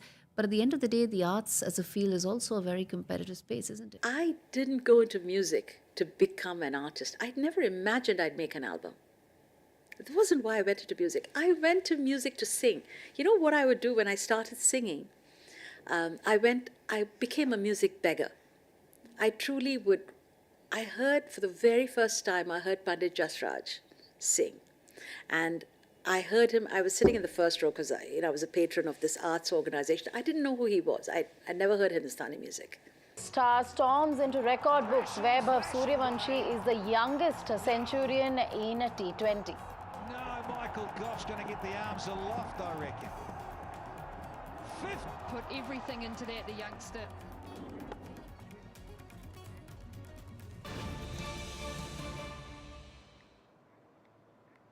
Breaking news coming in at the moment, and this is in regard to Mallikarjun Kharge. They're seeking a special parliamentary session, asking the Prime Minister, writing to the Prime Minister, talking about a collective resolve, and that is what needs to be demonstrated. A session will, of course, demonstrate that resolve. Radhika, and this really comes on the heels of the Congress leader yesterday just criticizing the Prime Minister for being absent from that all-party meeting. That's right. In fact, as you... Mallikarjun Kharge had criticized. Yes, go ahead, Sunil. Well, as you rightly pointed out, Mr. Kharge, and I think what we'll see is a series of other letters from opposition leaders to the Prime Minister asking for a special session so that the political voice, just like they did in Jammu and Kashmir, same way reflects the will of the people, which has really affected India, and that we all speak in one voice, cutting across party lines, to not only condemn the terrorist incident and to support the government, but to really take things forward in terms of how we should internationally isolate Pakistan, continue to, hunt the perpetrators of this heinous crime and bring them to justice, and support the government in whatever measure, be it diplomatic, be it military, be it in any other step that should be required. Of course, there will be questions that will come up in that parliament session about the lack of security or the intelligence failure, but that be that as it may, I think India as a voice needs to, speak in a one voice. This is the worst after 26/11 in 2008. So it's in that backdrop we'll have to wait and see whether the government does agree for an to a session of Parliament, a special session to discuss this entire issue. Right. In fact, Sunil, as far as the collective resolve is concerned, we've been seeing parties really standing by the government, especially over the last few days after that meeting took place, where the parties, in fact, Rahul Gandhi himself saying that he stands by all the actions as far as the centre is concerned. But yesterday, perhaps, after that all-party meeting was held, Mallikarjun Kharge there criticizing the government over his absence. But certainly what is required is collective resolve, but also a sense of unity is something that, has to be projected, which seems to be the need of the hour. But there seems to be, while there is consensus on some aspects, there, isn't, a clear consensus at other times. So I get your point, and definitely what you are saying is definitely there has not been uniformity in thought and in process from both political parties. For example, Mr. Kharge, as well as what Mr. Rahul Gandhi said at the internal all-party meeting, and Mr. Kharge then reflecting it at Bangalore, saying that why was the Prime Minister not absent, reiterating it again in Jaipur. Rahul Gandhi asking questions on the security as well as intelligence failure. But this after the Home Ministry itself made a presentation. So it's in that backdrop that there will definitely be questions. There will be not complete conformity, but I think as they publicly have said, and Rahul Gandhi said immediately after the all-party meeting, even the Congress Working Committee's resolution, very categorically giving its fullest support to get justice for those families and the people who lost their lives. And that India speaks in one voice. The Congress, of course, as you rightly said, has also attacked the BJP for what it believes is, and there have been even cases against its social media. So, the accounts and everything else about how they're trying to politicize and not talk about it. But definitely the Congress itself understands that there have been a lot of loud mouths, be it the Chief Minister, Mr. Siddaramaiah, or for that matter, Mani Shankar Iyer, Shashi Tharoor to a certain extent, and others. And it's in that context that we have seen, the Congress party asking them only to allow authorized spokespersons, and the CWC has spoken in one voice on this aspect. All right. Thank you for those details, Sunil. A special parliament session is something that the Congress chief has sought, says need collective will, and session will demonstrate resolve, is the opinion of the Congress party.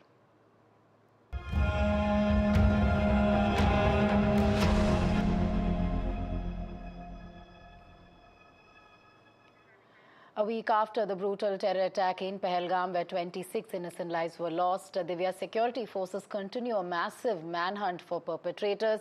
Evidence, of course, pointing clearly to Pakistani involvement, with multiple ceasefire violations reported along the border. That's right. We're talking about multiple violations for the fifth consecutive day, line of control. This is now in the Akhnur district. Tensions have escalated between India and Pakistan, with political voices like Umar Abdullah calling this a watershed moment as far as J&K is concerned. But it's like you mentioned, it's been a week, and of course the manhunt continues. And to know more on this, we have Nazir joining us from Srinagar. Nazir, of course, in regard to it's been a week, and the terrorists are still at large, and of course the manhunt continues, and at the same time there are ceasefire violations from the Pakistani side that have been reported. And now, yesterday was the first time that there was a violation as far as the Poonch district is concerned, and now it's coming in from the Akhnur district. This is the area where the violation has now been reported from. Well, I'm in Pahelgam, and this place is trying to come to terms with the loss after a horrible terror attack a week ago. Pahelgam is clearly not the same place. A week ago, it was bustling with activities. Thousands of tourists were here, but today, not much can be seen. Let me pan the camera and show you. Not even many shops are yet open, though they open a bit late. And you can see security, clearly CRPF deployed here in this marketplace. A week ago, it was not easy even for the traffic and the traffic police to regulate traffic on this road. But today, not many vehicles are actually moving on this road. Despite markets may be open, but that sentiment is still missing, and this place is trying to come to terms with the loss. A major operation is supposed to be underway in the forests here of Pahelgam, where the terrorists have disappeared in these thick alpine forests, and for last 1 week, thousands of the troops, paramilitary force and police have launched the operation, but it appears so far they are no way closer to tracking them down. That is something everybody has been waiting for, because it's not just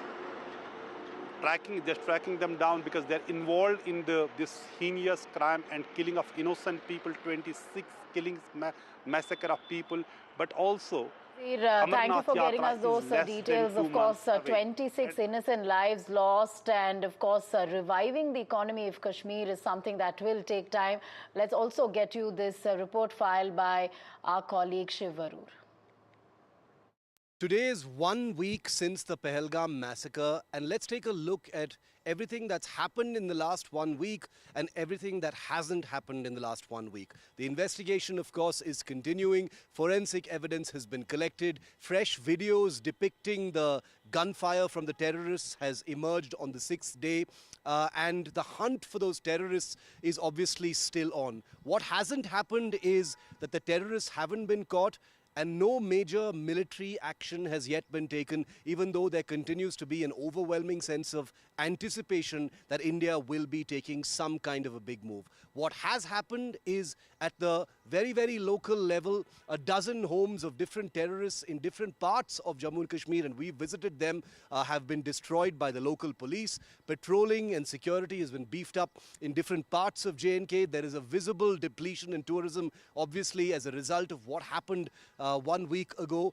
But again, politically speaking, the air between India and Pakistan has escalated into what appears to be some kind of a big action that is coming. Here in Jammu and Kashmir, 1 week later, when we visited Pahelgam a couple of days ago, it seemed that people had started to come back in some measure, but there is a great deal of anxiety, and there is no ignoring that. The numbers have definitely taken a hit. Tourism data, which will come out maybe a couple of weeks from now, will show that damage has definitely been done, and it's going to take a long time for it to recover.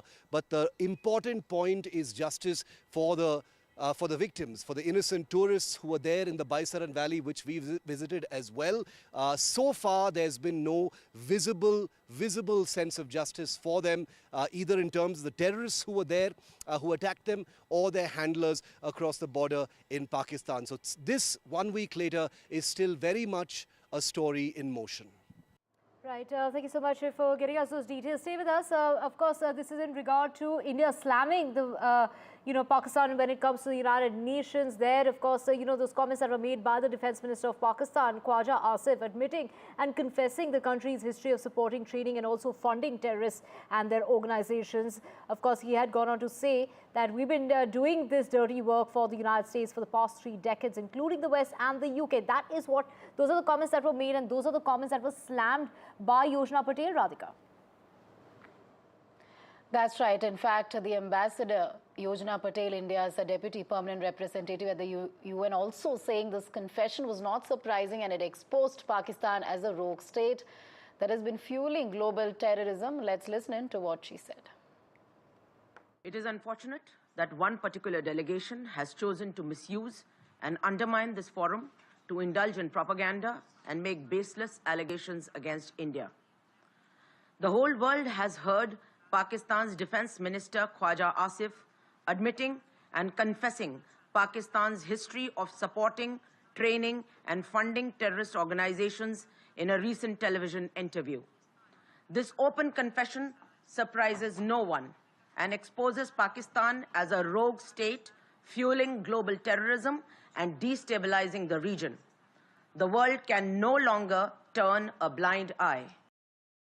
I think one should call out the enormous irony and perhaps the futility at large of the United Nations that a country like Pakistan, widely considered the global fountainhead of terror, gets to speak and has a say at a United Nations launch of something called the Victims of Terror Alliance Network. That tells you pretty much everything about how ineffective these global forums have been when it comes to India, Pakistan. But Yojana Patel, India's number 2 diplomat in the United Nations, has given it back in full measure to the Pakistan side. This kind of to and fro at the United Nations is not uncommon, but in this particular case, I think the emotions have been running especially high after Pahelgam. The Defence Minister of Pakistan, Khwaja Asif, has helped India's case by giving an interview to Sky News where he spoke to Yalda Hakim quite honestly about Pakistan's support for some of these extremist groups, quote unquote, and therefore.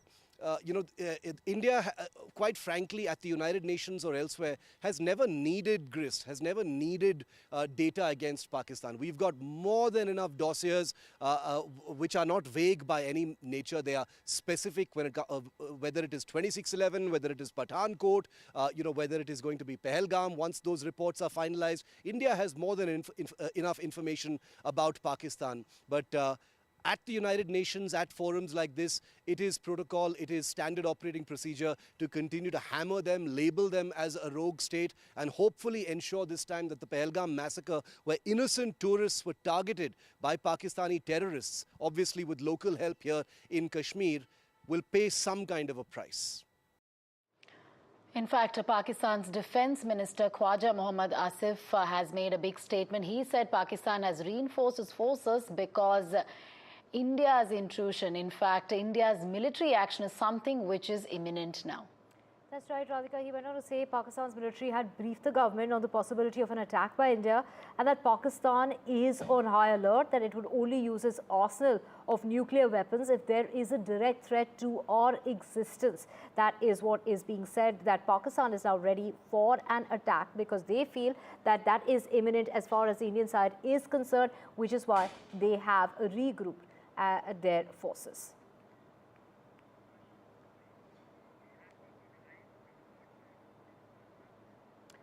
Now, let's just get you more news, and this is in regard to the Karnataka High Court that has quashed an FIR registered against the Infosys co-founder Chris Gopalakrishnan and others under the Scheduled Caste and Scheduled Tribe Prevention of Atrocities Act 1989 and termed the complaint an abuse of the process of law and granted liberty to initiate criminal contempt proceedings against the complainant, Radhika. That's right. The court observing that the complaint was an attempt to harass the petitioners. The FIR was based on a private complaint filed by a former faculty member of IISc who was terminated in 2014 following an internal inquiry into sexual harassment allegations. To know more on this, we're joined by Deepak. Deepak, take us through the details of the case. We believe the court there, the High Court there, has quashed this FIR registered against Chris Gopalakrishnan. Take us through the nature of the complaint and what exactly transpired. Well, as far as Mr. Chris Gopalakrishnan is concerned, he was a part of the governing council of the IISc when this termination, and of course at the end of it, of course he was asked to leave IISc as well. This is a person who was, there were allegations that he was facing of sexual harassment, misappropriation of funds as well. This was challenged in 2015 in the Karnataka High Court, but it didn't fare well. There's eventually a settlement. He had also agreed that he will not further proceed with any sort of charges. But now, after that, he has again filed multiple complaints. FIRs were registered, and this is the latest one that has been quashed, where the court has said that this is an abuse of the process of law. Not just that, the court has also observed that this is an attempt to harass the petitioners as well. And more importantly, they've now allowed, for contempt proceedings to be initiated against this complainant as well, who at that point in time alleged that there was a caste-based bias against him. The court hasn't found any evidence in this regard, so it looks like there is major relief coming the way of Mr. Chris Gopalakrishnan. All right. Thank you, Deepak, for getting us all of those details. Let's shift our focus to some breaking update. This is in connection to Mehul Choksi. In fact, no bail has been granted for Mehul Choksi, who is wanted in connection with the PNB scam. Choksi will continue to stay in jail. So that's right. The latest update from a court in Belgium. That's right. Actually, that hearing has now been postponed. He will continue to stay in jail. There's going to be no bail for him at the moment. And this is because the bail hearing has been postponed. This is in regard to the legality of the Indian warrant and appeal hearing, which will now take place only after the 8th of May. So the hearing which is coming up today as far as bail plea is concerned, Radhika, that has now been postponed till after the 8th of May. They will be setting a date for the hearing concerning his extradition. He will have to continue to stay in jail for now. So the hearing, the bail plea hearing that we've been speaking about, in fact, since morning, that that was coming up in the Belgium court today, that has been postponed. We don't know the grounds on which this has been postponed. We will, of course, what we do know is this will only take place now after the 8th of May. And it is the legality as far as the Indian warrant is concerned that is going to be questioned. And of course, the Indian side, of course, wanting his earliest extradition and, would have also perhaps, opposed that bail plea. But of course, now he will have to continue to stay in jail. All right, let's move on to now some updates from Tamil Nadu. Tamil Nadu Chief Minister M.K. Stalin inducted DMK's Mano Thangaraj as Milk and Dairy Development Minister. This is a portfolio he had held earlier. This is after multiple churns that have happened as far as the cabinet in Tamil Nadu is concerned, which led to also resignation of some of its earlier ministers. You're talking about Senthil Balaji, and of course, who has been facing money laundering allegations, and Pon Mundi, who made explicit comments with, casteist overtones, therefore put in their papers. Of course, our colleague Sam Daniel has spoken with the new minister, who's spoken about those changes that have been brought about in the government. Let's just listen in to what he has to say.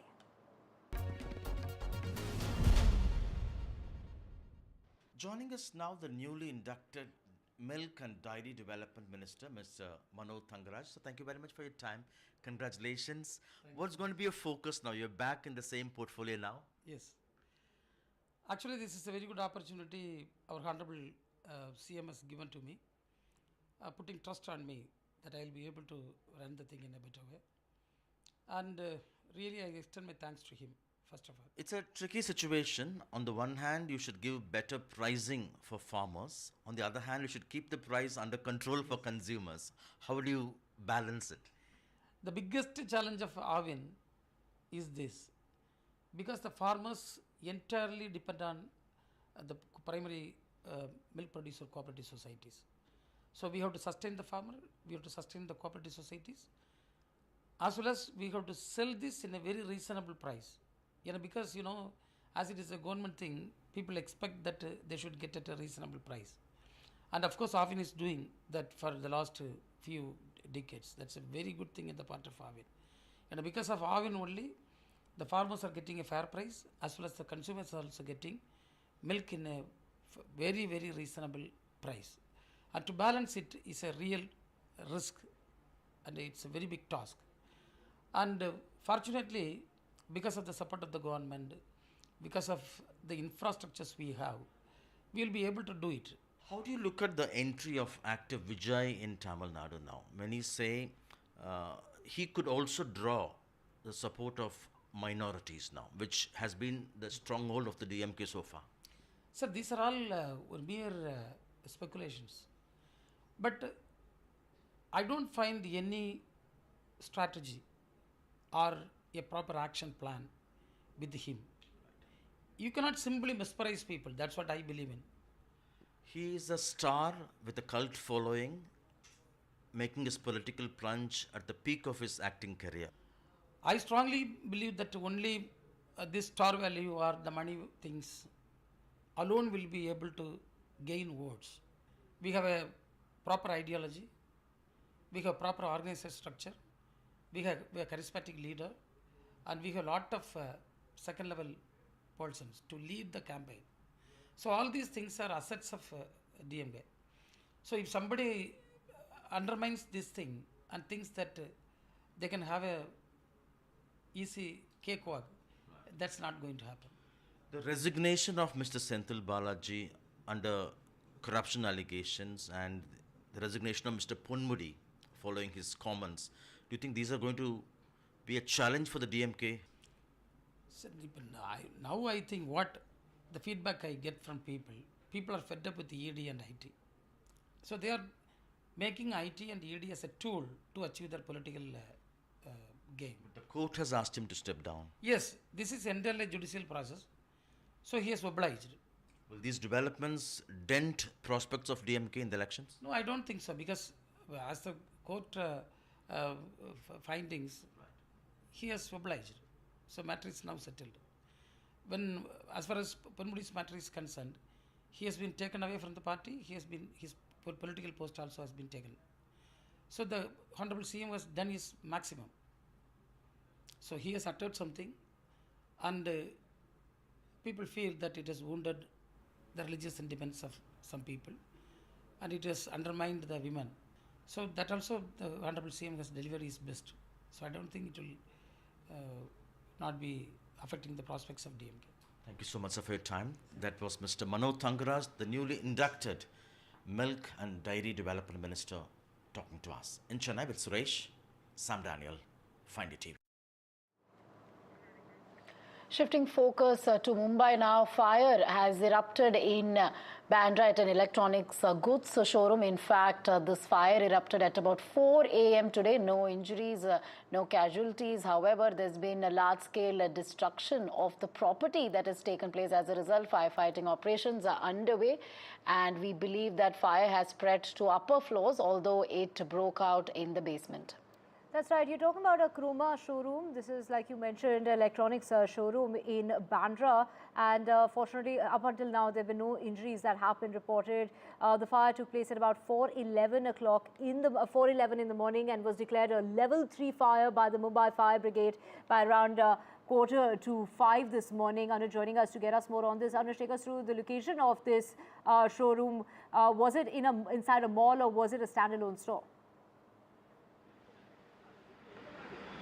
No, it's inside a mall, and this, in fact, is a very busy street. Although, it was early morning when the fire broke out, so there were not a lot of people around. And as a result of that, we've been told that there is no injury, that has been reported as of yet. But as you can see, that this is a very busy street, Lincoln Road. It's a very high-end area of Mumbai city. There are multiple malls in this entire vicinity, and this is one of them. As you can see on your screen right now, the flames are still going up, stating that, the source of fire is still on. The fire brigade team has been at the job here for the last 5 hours, and they've been trying. You can see there are multiple fire brigade vehicles which are present here, more than 15 in fact now, because as you said that it was decided that it was a level 3 fire a while back, but most recent update is that it has been upgraded to a level 4 fire, which has increased the number of personnel who are here at work. What we are seeing is that a lot of those people, a lot of movement has started, beneath the mall, right outside the mall, because a lot of these shop owners, they're coming here and they're also stating that ever since the fire began, that is close to 3:30 or 4, 3:30 to 4, that is when the fire brigade team started to come, yet there was not a quick response that was given to them. We also talked to Zishan Siddiqui a while back, and even he highlighted the same point on how, although the number of personnel in this entire area was very high, but then they weren't able to act as promptly as they should have in this particular scenario. But the update as of now is that it's been 5 hours since the fire has broken out. The number of teams, the number of vehicles is still increasing here on an hourly basis, but the flames are still up, and it is yet to know, the authorities are yet to know what exactly is the reason for this fire to break out. Right, thank you so much, Anuj, for getting us those details. Let's just get you the latest when it comes to the elections, Radhika, that have taken place in Canada. And of course, the Liberals are a clear majority winner at the moment. They have won. But it seems like a hung government there because, of course, the Liberals projected to win. But with Mark Carney, they're set to return as the Prime Minister. Do remember that he'd taken charge in order to replace Justin Trudeau just a few weeks ago in the month of March. And the Liberals are leading in over 150 seats. But it was very disappointing to see Pierre Poilievre, who was set to win these elections, but has, now all set to lose to Mark Carney and the Liberals. Radhika. Right, let's go straight across to Vishal, who's joining us on this story. Vishal, of course, Liberals all set to win. Of course, there has been a sort of a transformation ever since Trump took over. We also believe that pro-Khalistani Leaders Party has also collapsed. But take us through the trend that you're seeing. What are some of the issues that really drove this election? And, take us through the primary data that has come so far. Well, Liberals seem to be cruising quite comfortably as we speak. What I have right behind me is a map that shows the distribution of seats. So far, Liberals seem to be leading in 161 seats, and the Conservatives have 148 seats as their lead. And the third largest party seems to be Bloc Québécois, which has a lead in 23 seats. What's interesting to see is that NDP, which is the party of Jagmeet Singh, a pro-Khalistani leader, seems to be leading in 10 seats. It needs 12 seats to be in the national reckoning, otherwise it will cease to be a national party. And many projections suggest that it will only win 1 seat, that would be of Quebec. So it will be a huge blow to this party. We all know that Jagmeet Singh is known for his pro-Khalistani views, has hosted many pro-Khalistani events, he's been seen with many pro-Khalistani leaders, and that has sort of been one of the primary factors into driving India-Canada relations to an all-time low. So that will also come into the picture when the final results are out. So far, these are some trends that we have to keep an eye on, but it does seem that this party, NDP, could be out of the national reckoning. On the other hand, Liberals seem to be making a big comeback. They had their Prime Minister in Mark Carney, but a lot of polls had suggested that they won't be winning the elections, but in came Donald Trump and he sort of upended the whole US-Canada relationship, and this whole opinion polls, they shifted in favor of Liberals, and they seem to be cruising on that. They seem to be winning it quite comfortably, but projections do seem to suggest that it will be a hung parliament, and the third largest party, BQ, could be the kingmaker, and that we will have to keep an eye on this third party, which side it chooses. But most likely it will go with Liberals, so that will be something we'll need to look at. So far, it needs to be comfortable cruising for the Liberals. Thank you so much for getting us all those details, breaking it down for us. Of course, all eyes on that big announcement. With that, we're slipping into a very short break. Back with a whole lot more on the other side.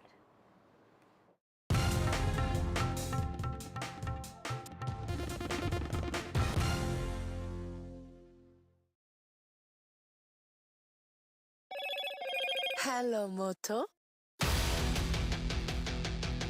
Motorola, India's leading AI smartphone brand. In today's interconnected world, India's voice is more crucial than ever. When India speaks, the world listens. At NDTV World, we are that voice, bringing you intelligent and insightful news from India and beyond. From geopolitics and diplomacy to economic shifts, migrations, tech disruptions, and the stories of our diaspora. We cover the news that shapes our global future.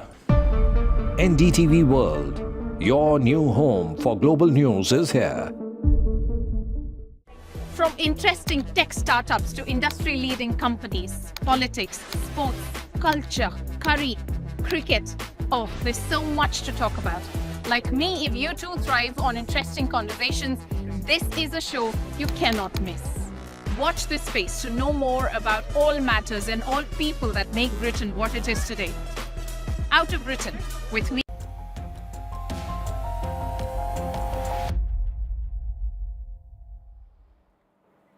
Welcome back. Let's get you 100 days of Donald Trump's 2.0 administration that will be completed tomorrow on Wednesday. Of course, the global economy is reeling. We're talking about the stock market being the lowest since Nixon. We're also talking about the yo-yo tariffs to geopolitical curveballs, Radhika. And of course, his approval ratings, the lowest that we've seen as far as US president is concerned in the last 70 years. That's right. President Trump's second term has turned the trade world on its head. Is this part of the deal or just chaos? Let's get you this report. April 2nd, 2025 will forever be remembered as the day American industry was reborn, the day America's destiny was reclaimed, and the day that we began to make America wealthy again. In a few moments, I will sign a historic executive order instituting reciprocal tariffs on countries throughout the world. 100 days and the trade winds have shifted into a perfect storm. With a pen and a punchline, President Donald Trump has turned the rule book inside out. From the checkout counter to Wall Street, the world is feeling the whiplash. Tariffs slapped, paused, and slapped again, then threatened to be lifted, have kept global markets dancing on eggshells. The result? Billionaires bleeding millions, consumer sentiment nosediving to its lowest in years, and the IMF, well, trimming global growth projections. Corporate America is hedging its bets, guidance slashed, investment shelved, and the global supply chain jammed in reverse. On China, it's a ping-pong match of talks and denials. Trump says one thing, Beijing says another, and the world holds its breath. Deals with India, Japan, and Korea still in the talking shop, and geopolitical dreams from buying Greenland to annexing Canada are stirring more anxiety than applause. Trump 2.0 may care about markets, but the presidency is writing a different manual. Less about trade and more about terrain. The train is moving fast, and the question is, who's driving and where's it going? Arjun Samar Mahendran for NDTV World. And to know more about President Donald Trump's second term and his first 100 days of administration and all the chaos surrounding it, we are joined by Gauri Dwivedi. Gauri, over to you. Right, Gauri, of course, take us through the hits and misses of the first 100 days, and what is it that we really need to look out for in terms of the promises that were made, and of course, Donald Trump there going on talking about how he'll put an end to the war between Ukraine and Russia in just a phone call. So all that and a whole lot more that we were expecting in the first 100 days, what really have we seen? Take us through all of that. Divya, a lot really did get done as far as the 100 days of the Trump administration is concerned, which is why we are continuing this campaign of 100 hours. As far as his biggest hits, well, the one big hit that one must give credit for Donald Trump too is the fact that he did start the conversation regarding the Russia-Ukraine war. The war had been in almost a frozen state where nobody was talking. So at least he started those communication lines. That's a big hit for Trump.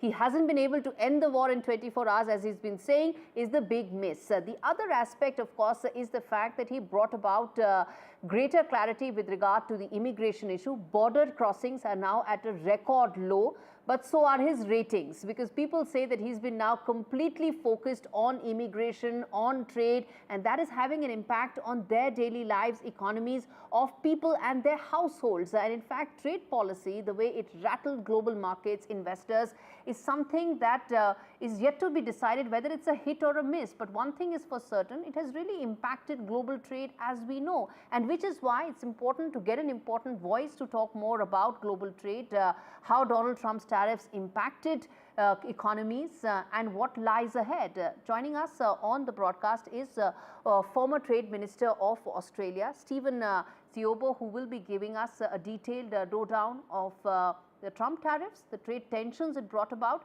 and what lies ahead. And Mr. Stephen, let me start by asking you just that the trade tensions that one sees right now have been brought about by, to a large extent, due to the Trump tariffs. Do you see these continuing going forward, or what do you think is the outlook for global trade, given the fact that trade is so central to Trump administration and their policies? There's no doubt that trade is becoming more difficult. We are seeing globally a shift towards more protectionism, a shift to reorient a lot of the supply chains, terms such as friendshoring, reshoring being used repeatedly. The fundamental requirement that a lot of countries are going to have to navigate over the coming years is to determine whether or not they believe they can pursue their best economic goals by focusing on liberalised trade and liberalised investment, or whether they want to retreat to a more protectionist policy approach. And I think history shows that protectionism generally does not work. Which brings me to ask you, what is the kind of impact on Australia? And Australia is a country which has its deepest strategic links with America, but deepest trade links right now with China. So how do you see the impact on a country like Australia? Australia has for many decades pursued a policy by governments of all persuasions to have free trade, or certainly liberalised trade and liberalised investment. The fact is that the last 70 years, 80 years of policy orthodoxy has shown to the world the benefits that flow from liberalised trade investment. When we have a more protectionist environment, it makes it more difficult. Now, thankfully, Australia's government and the opposition are united in their approach to say, no, we want to maintain liberalised trade investment and are not retreating to a protectionist environment, because they know that protectionism would actually lead to a lower standard of living for all Australians in the future. And how important is the 90-day pause, or the window that exists right now for all countries apart from China, where right now we just have the 10% base tariff that has been imposed? How crucial do you think this is to be able to finalize some sort of trade deals? It's very clear that the Trump administration is wanting to do deals. I think every country has an opportunity now to speak with the US administration with a view to saying, you know, how do we move forward from this? President Trump has made it clear repeatedly that he is looking for reciprocity in terms of US markets, access to markets, and US trade relationships. So fundamentally, I think countries that are feeling a more punitive tariff need to make sure that they are allowing US products, US goods to have access to their markets in a way that doesn't disenfranchise or disadvantage the US. But then there's also the other side of the equation, which is, for example, Australia, where Australia has a free trade agreement with the United States. There are no tariffs imposed on US goods coming into Australia. So there's no justification for the 10% that is being imposed by the United States on Australia. But ultimately, it comes down to governments being able to have those conversations with the US administration and move past where things are now to a better future. Right. Given the fact that Trump administration views diplomatic ties through the prism of its trade relationships, through the prism of the trade balances and the trade deficits it runs, is this the new normal for diplomacy going forward? You cannot separate an economic relationship from a political relationship. Of course, countries are focused on what they can do economically, and that spills over in terms of what they can do politically and vice versa. If countries can't find alignment politically, then it's very difficult to find those opportunities, that low-hanging fruit, to be able to conclude deals economically. So those two go together hand in hand. It's very important, though, that we continue to build as much as we possibly can. Liberalize trade investment throughout the world, because we know that for all countries, there are benefits that flow in terms of increased efficiency around the allocation of capital, increased opportunity for employment, increased opportunity for sales. All of these things ultimately make all countries richer. Right. And Stephen, given the fact that the next couple of weeks we will see a lot of these countries coming out with their bilateral trade pacts with America to cut down the tariff impact, is this now going to be the future of global trade? No WTO, no multilateral trade, more of these bilateral trade pacts where people try to insulate the impact of Trump tariffs? The World Trade Organization is going to continue to have a number of challenges in front of it. It, of course, had to grapple with the fact that for quite a number of years, there were not appointments made to the appellate body, which made the work of the WTO more challenging. The fundamental test for the WTO is, can it change? Can it amend itself? Can it revive itself to make sure that it continues to be an important body into the future? The world is looking for more stewardship than ever when it comes to navigating the tricky waters that we have around trade investment. That's a key role the WTO can play. The question is how the WTO is best able to leverage its relationships and leverage its voice to maximize the arguments about why we need to be engaging in more trade, not less. All right, Stephen Ciobo, former Trade Minister of Australia, decoding the impact that Trump tariffs have had on the world and on Australia. Thank you so much for speaking to NDTV.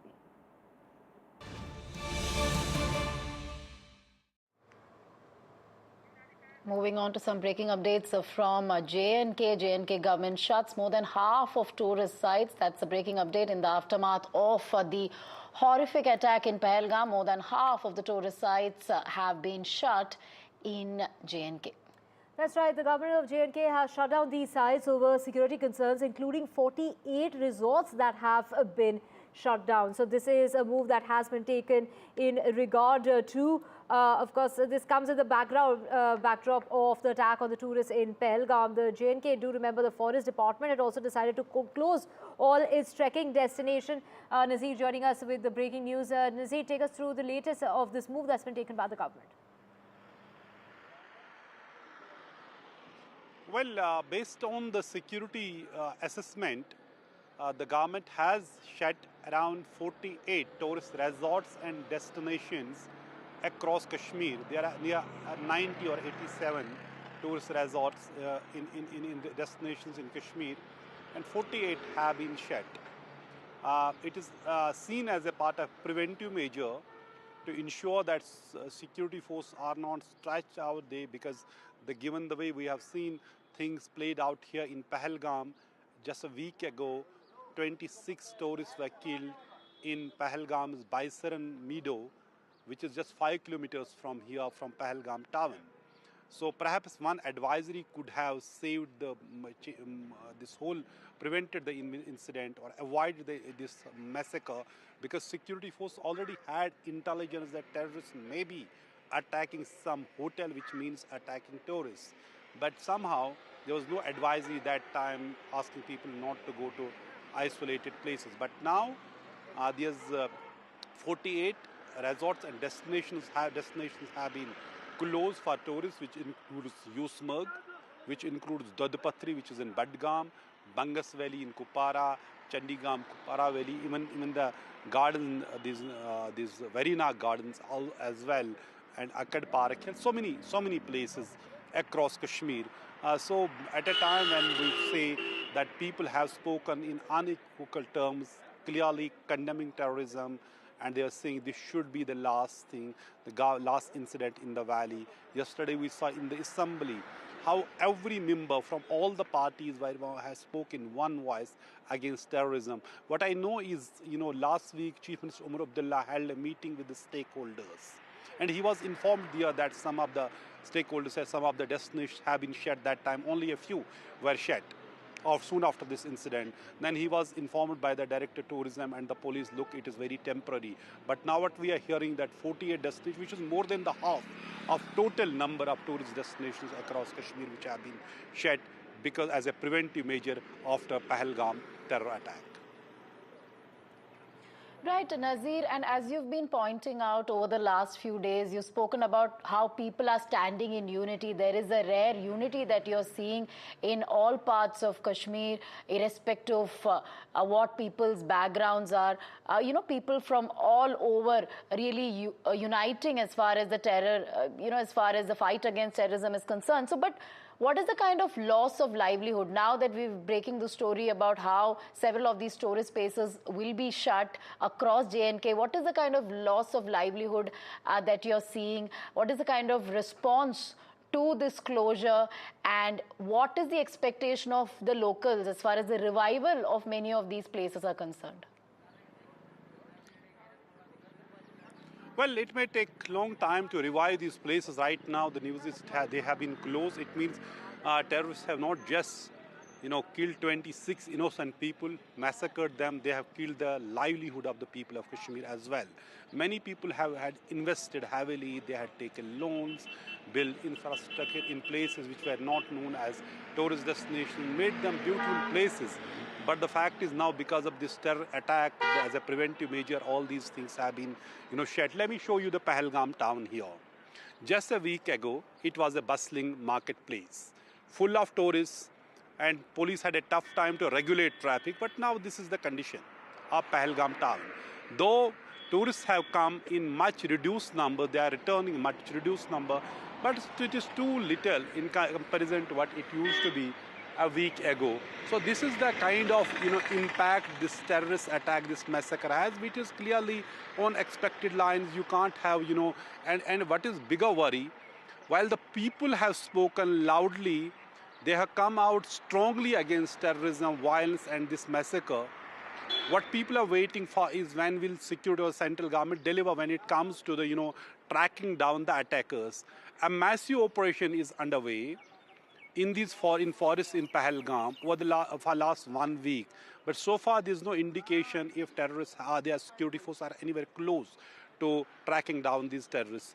We have been reporting for last 3-4 years since these Pakistan-backed these terrorists, they entered Jammu and Kashmir. They appear to be well-trained, particularly in the jungle warfare.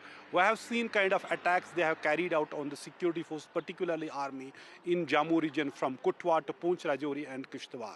Now we see same bunch of these terrorists who have appeared in these forests. One of them is said to be linked to SSG group of Pakistani commandos, who was part of that horrible massacre of innocent people. So when you have these hardened, dreaded terrorists, they are operating in these jungles, it is a huge challenge for the security forces, not just to track them down to give some justice to the victim families, but also ensure this place is free from militancy, free from shadow of terror, because Amarnath Yatra is just less than 2 months away, and Pahelgam is the base camp of Amarnath Yatra. So it is a huge challenge for the security forces to ensure that this place remains terror-free. But as part of the precautionary measures, this is something they have done. Close tourist, destinations or the sites, and some of the resorts as well, where they fear they could be vulnerable to some incidents. That's why they have been closed. People on their side have spoken loudly. They have made it clear that terrorism is unacceptable. They have made it clear that killing innocent people, particularly tourists, is completely unacceptable. We have seen the sentiment which was on the streets, reflected in the assembly yesterday, how leaders across party lines, they actually spoke in non-partisan way from BJP, PDP, People's Conference, CPIM, and then a very emotional and strong speech by Chief Minister Umar Abdullah. He named everyone who were killed, killed in this horrible massacre, and then said, these people it would be a beginning of end of terrorism.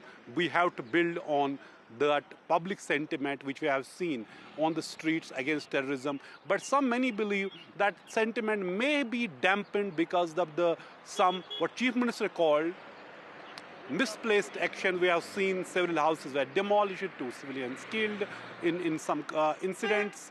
Who is behind that, we don't know.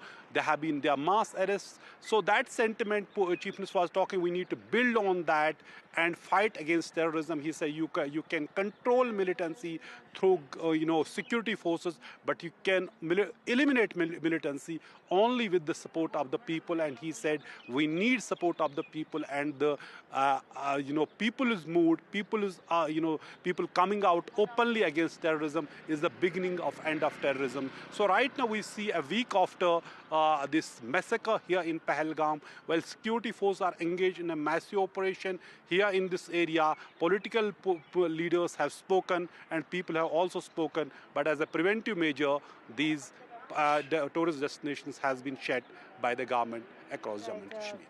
Thank you so much, Nazir, for getting us the latest in regard to the measures that are being taken now. 48 resorts have been shut, and half of the tourist sites and destinations have now been shut down. Let's just get you the latest when it comes also to the national capital, and in a major green initiative, it's the Environment Minister that has ordered the replacement of all diesel and petrol vehicles in the national capital operated by the Forest Department with electric vehicles, and a time frame has been given of about 16 days to make that change, Radhika.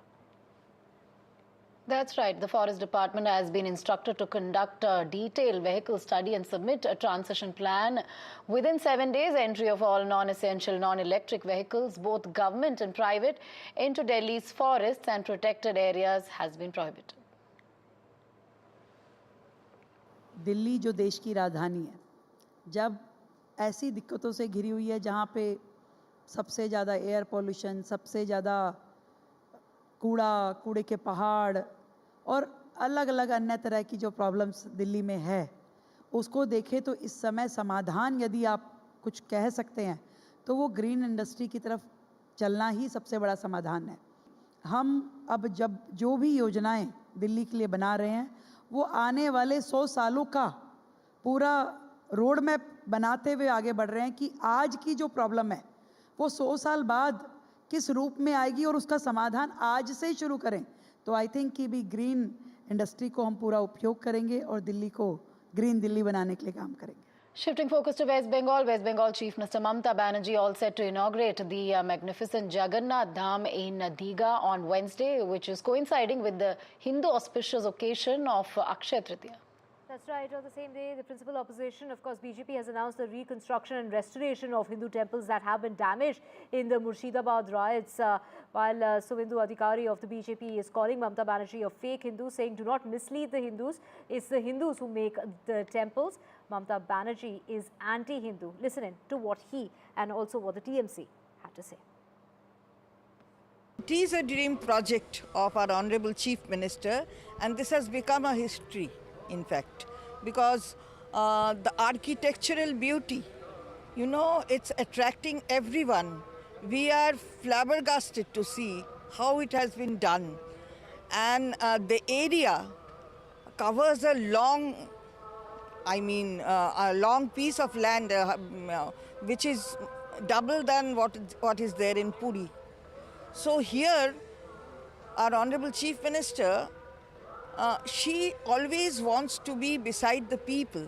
So while being beside the people, while fulfilling her dream, she also knows that this is the way how to actually implement the things she wants to do.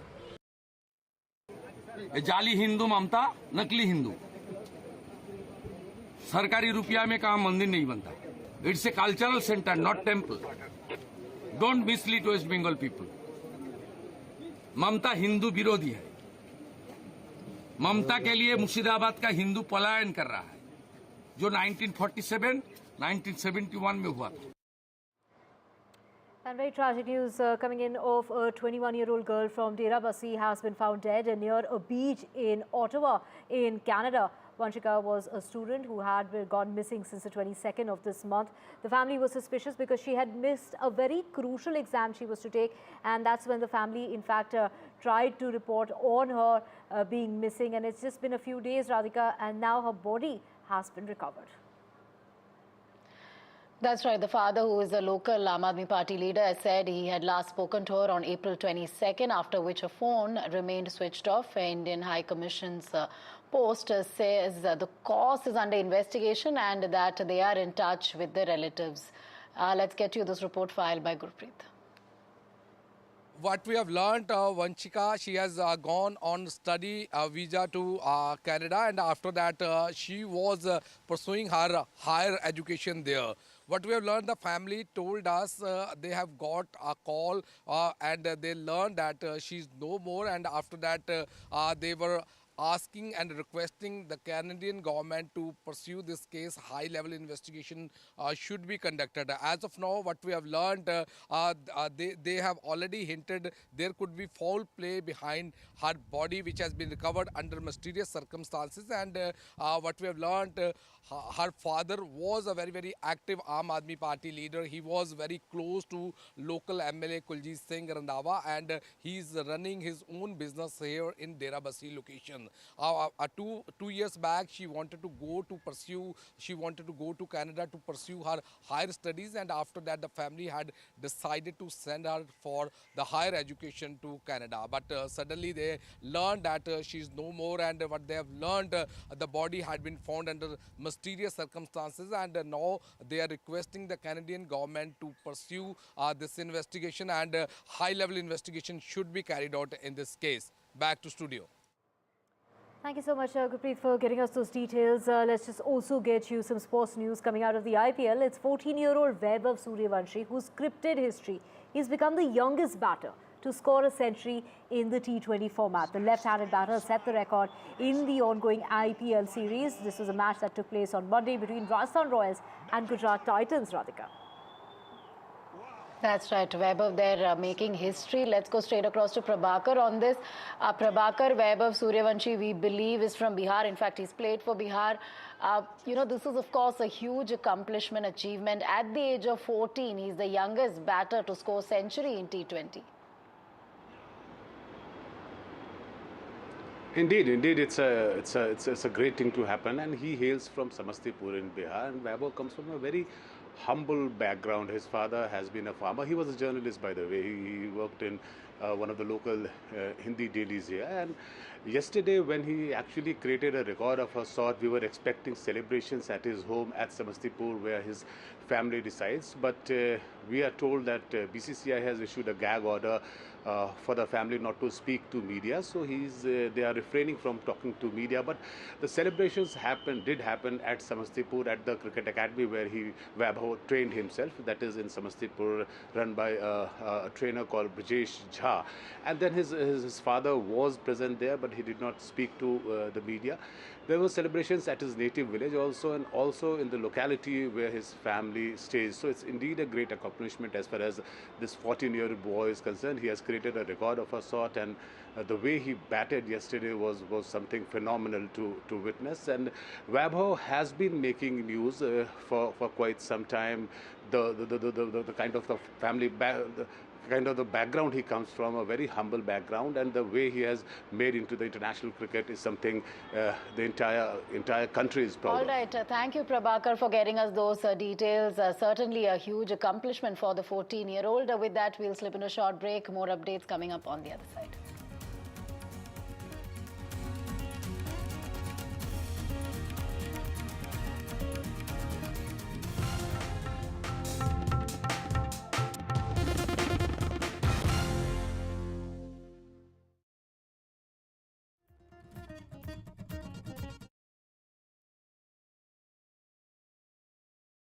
In today's interconnected world, India's voice is more crucial than ever. When India speaks, the world listens. At NDTV World, we are that voice, bringing you intelligent and insightful news from India and beyond. From geopolitics and diplomacy to economic shifts, migrations, tech disruptions, and the stories of our diaspora. We cover the news that shapes our global future. NDTV World, your new home for global news, is here. From interesting tech startups to industry-leading companies, politics, sports, culture, curry, cricket. Oh, there's so much to talk about. Like me, if you too thrive on interesting conversations, this is a show you cannot miss. Watch this space to know more about all matters and all people that make Britain what it is today. Out of Britain, with me, Radhika Iyer.